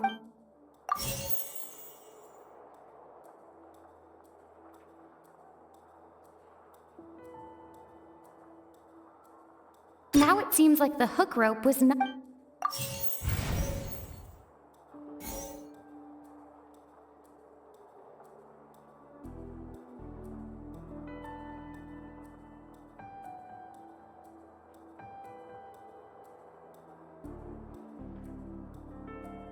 Lynette was in the magic box on stage the entire time. The rope that strung the water tank up was lit by the fireworks and cut. As such, the focus here is on the water and not...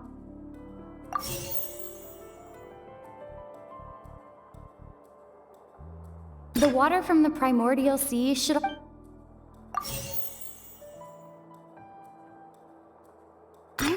remember there was something else.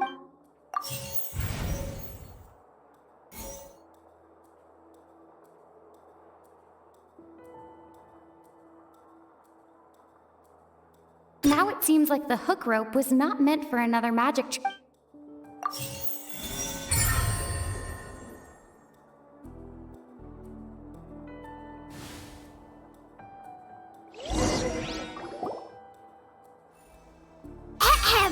It's Ace Detective Paimon's time to shine again! In the original plan, Cowl would tamper with the water tank rope and the number selector securing his target. When the magic box containing Halsey was lowered, the metal hook would retract gradually and pierce the balloon at the top of the box. When the balloon attached to the box popped, the water from the primordial seed inside it would pour down and dissolve Halsey. Afterward, Cowl would enter the tunnel and break the flower vase to conceal the water inside the tunnel, with the remaining evidence being covered up by the water tank on stage. But he encountered something unexpected in the tunnel and wound up being fatally hit by the same water tank he meant to use to cover his tracks. Huh. That does make sense. That actually links together a lot of the more confusing pieces of evidence.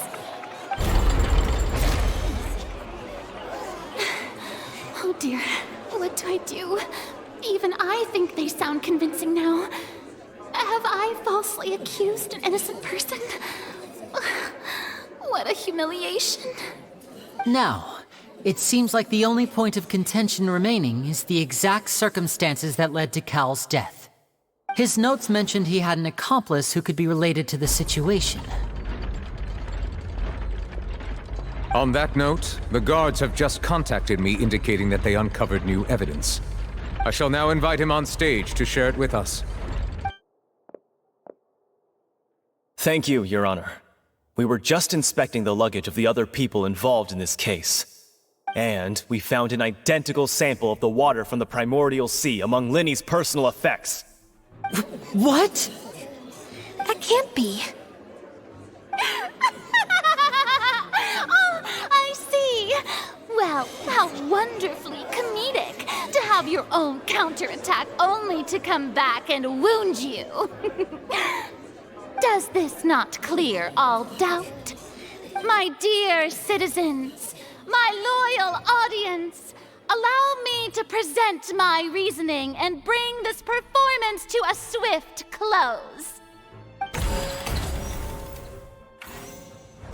Lyney did not need to take part in the dissolution of the young woman at all. Indeed, he did leave the scene via the vent. Having made modifications to the props beforehand, his accomplice Cowl then caused Halsey to vanish using the water from the primordial sea. But upon his return, in cruel avarice, Lyney desired sole credit and prepared to do away with his partner in crime. Ultimately, he knocked Cowl out, and the tool meant to cover the crime up also became a murder weapon. Now, as much as I regret having come to such a viciously straightforward conclusion, it does seem that the famed Fatui is quite the cold-blooded and ruthless organization. Am I right, Mr. Lyney? We've used up all the evidence we collected.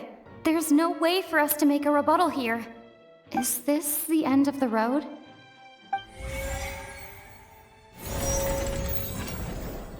Oh no! Paimon can't think of anything either. It doesn't look like there's any way around this. Seems using the water as new evidence was too good a move. Why did this have to happen now? I think we've all seen enough now, and we have ample witnesses to my flawless reasoning. I believe this is indeed the finale.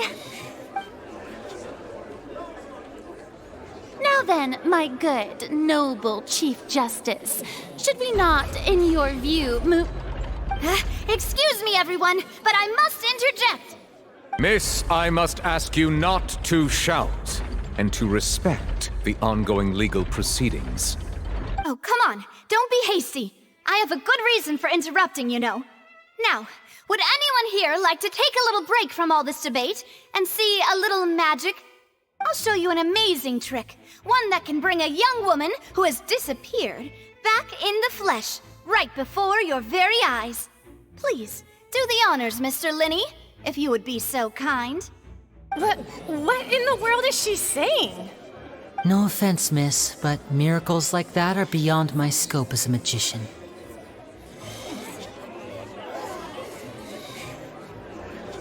Come on now, don't be silly. Magic is all about misdirection, isn't it? It often conceals the truth while presenting a fascinating illusion.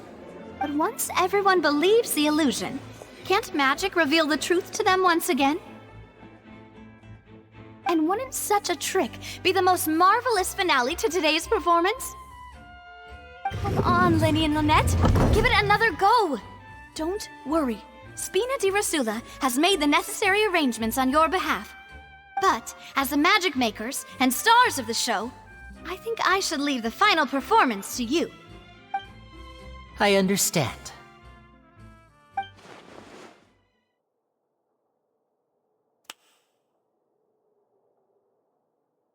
And voila!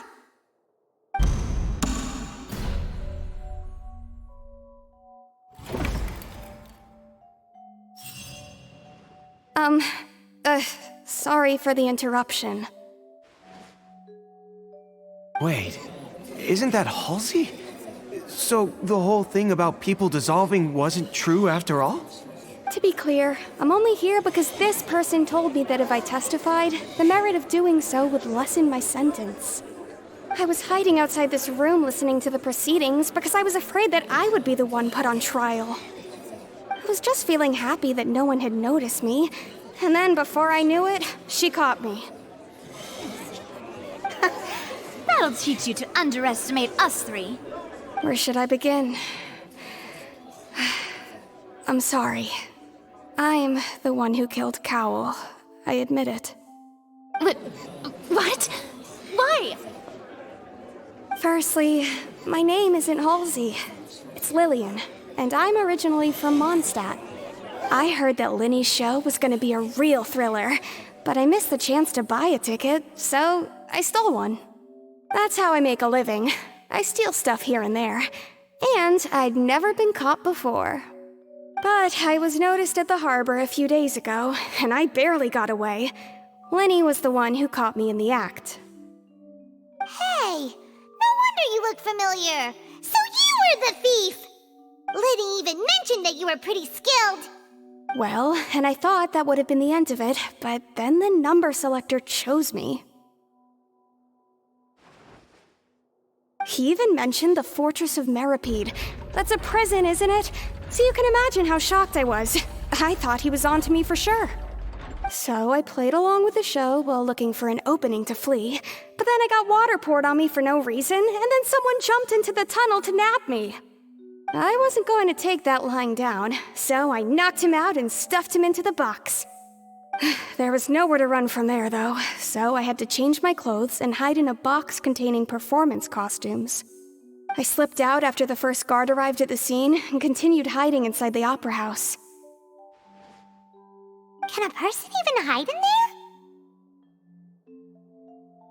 But I swear I didn't know that the water tank would fall down. Really, I swear it. Had I known that, I wouldn't have put him in the magic box. I may be a thief, but I'm no killer. Well, that makes everything pretty clear now, doesn't it? This time, we need to tell the entire story from Lillian's perspective.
Seems this won't produce a particularly effective rebuttal.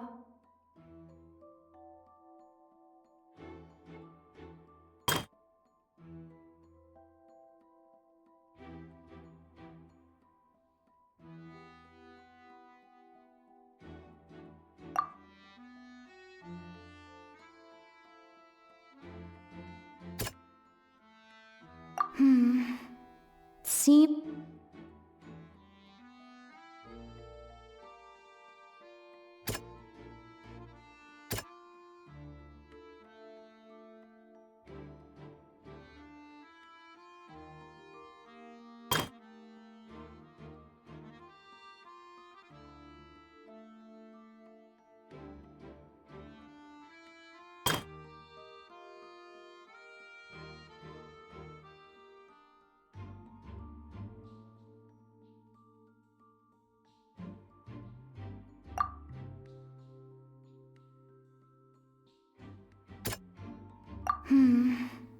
Seems...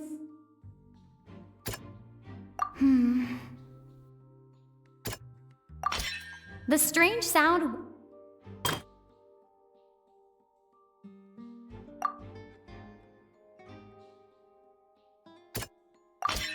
The flower vase was not...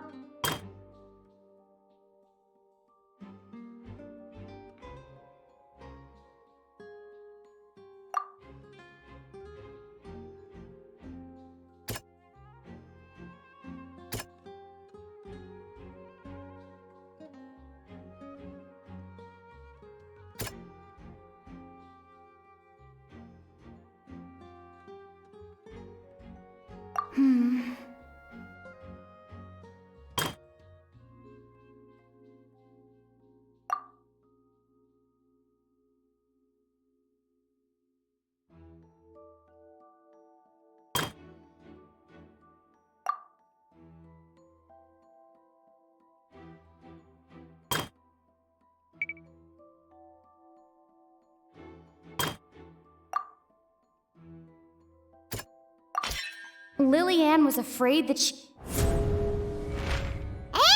it's Ace Detective time! Having been selected out of the blue, Lillian panicked. Her panic only intensified after she entered the tunnel and had water poured on her head. So she kicked the door open, producing the thud we all heard. Hearing the commotion, Cowell leapt into the tunnel, only to discover that Lillian had not dissolved. He did not know that Lillian was not from Fontaine, but was a thief who made her way in by stealing a ticket. Mistakenly believing that the water from the primordial sea needed time to take effect, he tried to force Lillian back into the box. The two broke the flower vase during the struggle, but Lillian came out on top, knocking Cowell out and putting him in the box. With no way of escaping, she changed her clothes and hid in the costume trunk until the performance ended.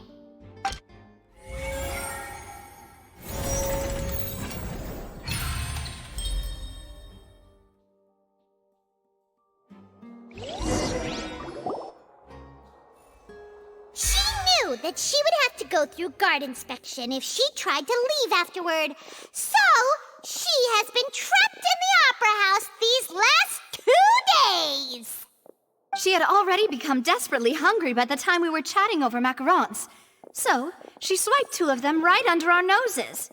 Talk about a sneaky thief. At this point, all the events that happened in the tunnel have now come to light.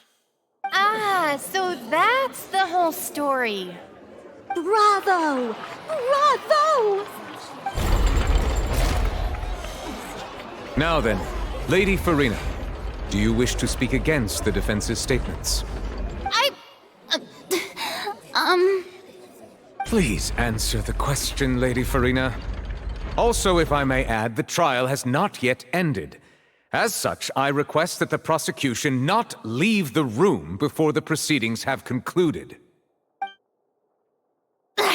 What? Are you reading my mind now? No, I have no further arguments. I I admit defeat. But really, could you at least have left me with some dignity? Wow, look at that! She's like a deflated balloon now. If there are no objections, then as the Chief Justice of Fontaine, I shall once again repeat the full sequence of events. The actual perpetrator of the serial disappearances, Cowell, selected his next victim from the audience reservation list. With some modifications to the selector, he could ensure that the pre-selected young woman would be chosen. To cover up any evidence while committing the deed, Cowell thought of allowing the water tank to fall, which would conceal the water left behind after the young woman was dissolved. He also tampered with the rope suspending the water tank, using the fireworks at the end of the performance to cause the tank to drop and hide the watermarks.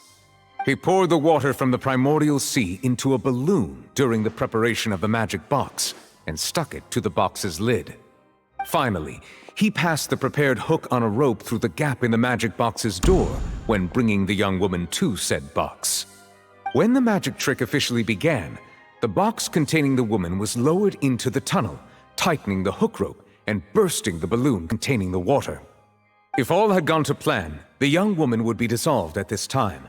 However, Lillian was not from Fontaine and thus fled the box with a loud noise.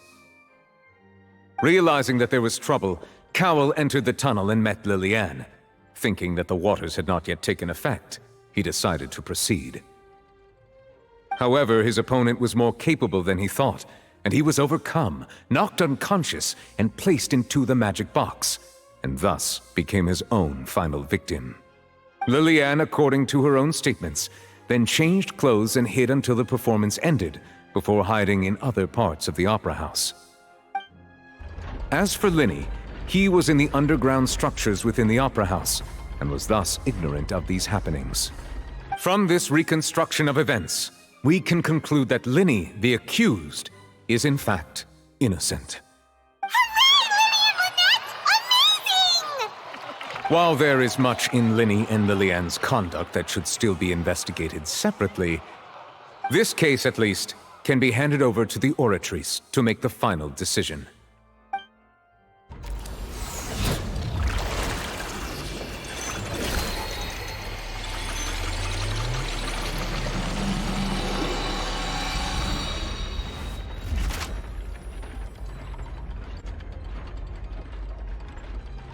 As such, Lyney and Lynette are officially declared not guilty.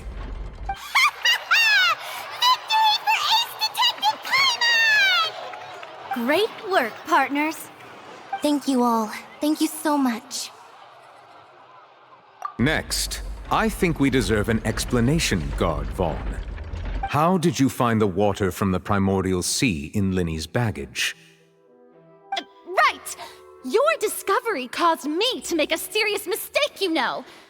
Or was that not a discovery, but false evidence that you dared to bring before this court? I suspect that the accomplice mentioned in Cowell's notes was not Lyney, but you, yes?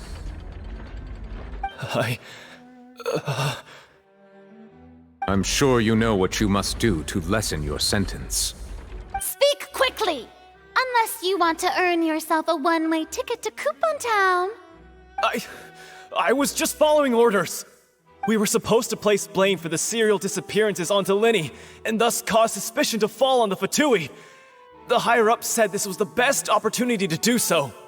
And now that your plan has fallen through, and the secrets of the water have been revealed, you have become a liability to said higher-ups, yes?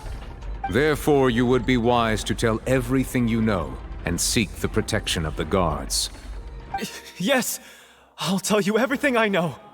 Our boss discovered that the water can cause people to dissolve. It can also be made into a potion, which when extremely diluted, can cause people to experience unforgettable exhilaration. We've been in this business for a while now, and have made decent more off it. The disappearances were also the boss's idea. I mean, this is the boss we're talking about.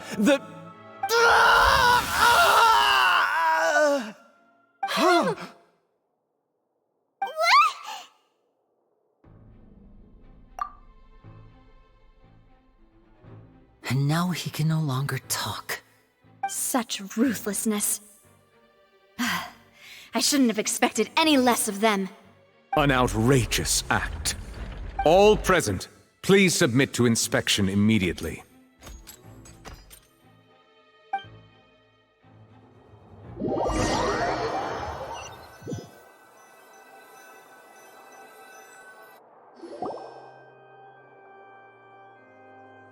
So, we're just going back now? That's true, but... Traveler, Paimon! Please wait. Lyney... I know you may not want to speak to me right now. Maybe you don't even want to look at me. But still, let me thank you again for defending me to the end, even after you learned that I'm a member of the Fatui. I guess. But regardless, I'd like the opportunity to set things straight. I didn't approach you with any ulterior motives or ill intent. I've spoken to you as myself, just plain Lyney this entire time. As for why I'm a Fatus, it's because the goals of the House of the Hearth align with those of an orphan like me. That's all. That was how Father, who you might know as the Knave, approached recruiting us back then too. A knave? The one who controls the House of the Hearth? She's your father? That's right. And since we're here, I was wondering, would you mind hearing a story? It's about my past. Back when our parents first died, Lynette and I were left wandering the streets. To survive, I took to surreptitiously observing an older street performer who did magic. It took me several days to figure out how he pulled off his amazing tricks. I took my sister through several streets until we found a crowded corner, and we began to perform magic tricks there. To my surprise, we proved to be pretty popular, and we could at least stop worrying about where our next meal would come from for a time. But I didn't want my sister to remain a street rat together with me forever. Before long, an aristocrat came to me and claimed that he wished to take us in after watching my performances. So you went from orphans to nobility just like that? That was how we felt at first too. As if fate was on our side and we could say goodbye to those painful days. But I gradually discovered that while we were called foster children, he was really after my talent for magic tricks. He would constantly take me to all sorts of banquets to garner attention, which he would then use to expand his social circles. That doesn't seem too bad either. Better than roaming the streets at any rate. It took a while for me to realize just how dark his heart really was. After one particular performance at a banquet, I discovered that Lynette was not on the same return vehicle as me. I waited a long time after we returned home, but she did not come back. I went to that noble's bedroom and asked him about her whereabouts. The answer he gave me was, she caught the eye of the most eminent person at the banquet, so I sent her over as a gift. I mean, you'll be able to perform your magic regardless of who your assistant is, yes? Oh no. So he was gonna... But wouldn't Fontaine's laws deal with such people? As far as outsiders are concerned, this is a relationship akin to adoption or foster care, and they have their ways of escaping the eye of the law. I managed to ferret out the location of the mansion of that so-called eminent person and hurried through the night. But by the time I leaped over the walls, avoided the guards, and made my way in, all I saw was the moonlit ground covered in blood, and the knave standing there in the darkness. So, she'd already taken care of that guy. That's right. She had rescued my sister before she could come to any harm, and had even discovered several girls hidden in a basement, all of them orphans. Father, the knave, might have seen something in me, and so she made me an offer. The House of the Hearth welcomes you, for your interests align with ours. Here, none will ever betray you. Indeed, betrayal shall never be permitted here. I was hesitant to trust her. I mean, I had just been betrayed by nobles. But she was also quick to destroy the noble who had taken us in at first, giving us back our freedom. Oh, so that's how the two of you joined the House of the Hearth. She has her own plans. She has gained permission from the Sarita to first use the Gnosis' power once she obtains it. She plans to use it to find a way to break the prophecy and save Fontaine. So, she believes in that prophecy too? That's right. The whole House of the Hearth is currently working to combat that crisis. Today's case has also proven that people from Fontaine can indeed dissolve into some sort of water, thus further supporting the prophecy. Everyone at Hotel Bouffe d'été, including the knave, has their roots in Fontaine, and we will always defend our homeland. To us orphans, the only connection we have left to this world, apart from our family, is our homeland. So, from small deeds like distributing magic pockets to huge schemes like stealing a Gnosis, everything is aimed at dealing with that prophecy. It's all right. I understand.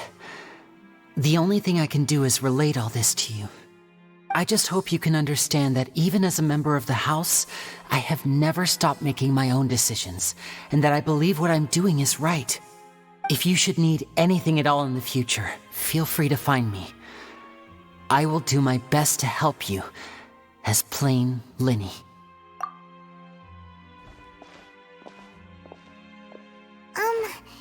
Bye, Lyney!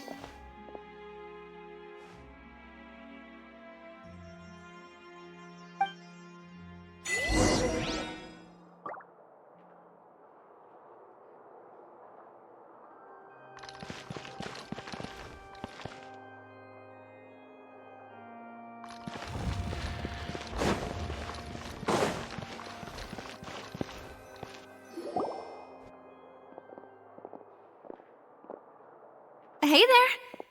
What was with the disappearing act you pulled right as the trial ended? Were you looking for us, Navia? Well, this whole thing isn't exactly over, is it? I do feel that we're getting closer to solving the serial disappearances case, though. Huh? What's wrong, my dear partner? Besides, are you sure we're the ones who can crack a case that's been cold for decades now? And given that there's new evidence from the trial, there should be a trail of breadcrumbs for the Hydro Archon's people to follow now, right? Ah. I see. Well, I won't lie. I'm a little shocked to hear that from you. But I suppose you are just travelers who have only arrived in Fontaine after all. Sorry. I might have been too presumptuous. Don't say that, Navia. Ah, and we were having so much fun investigating with you, too. It was like having new waters flowing into a stagnant mire, causing new hope to spring forth, and the reflection in the murk to become clearer. Well, sorry about that. I'm a bit prone to nostalgia. Don't mind me. Wait, shall we have a farewell meal? You know, to commemorate our time as partners? Huh? Do we really need to get that formal? Well, guess you really did treat us as partners, huh? Well, I'd just like to have a proper ending to every important memory. That way there are no regrets later. Anyway, it would just be a meal, so it shouldn't take up too much of your time. You don't have to twist Paimon's arm. If Boss Navi is treating, count Paimon in! Oh, wonderful. In that case, why don't we return to the Court of Fontaine and head to the Hotel de Boer? I believe we'll make it just in time for dinner. All right then.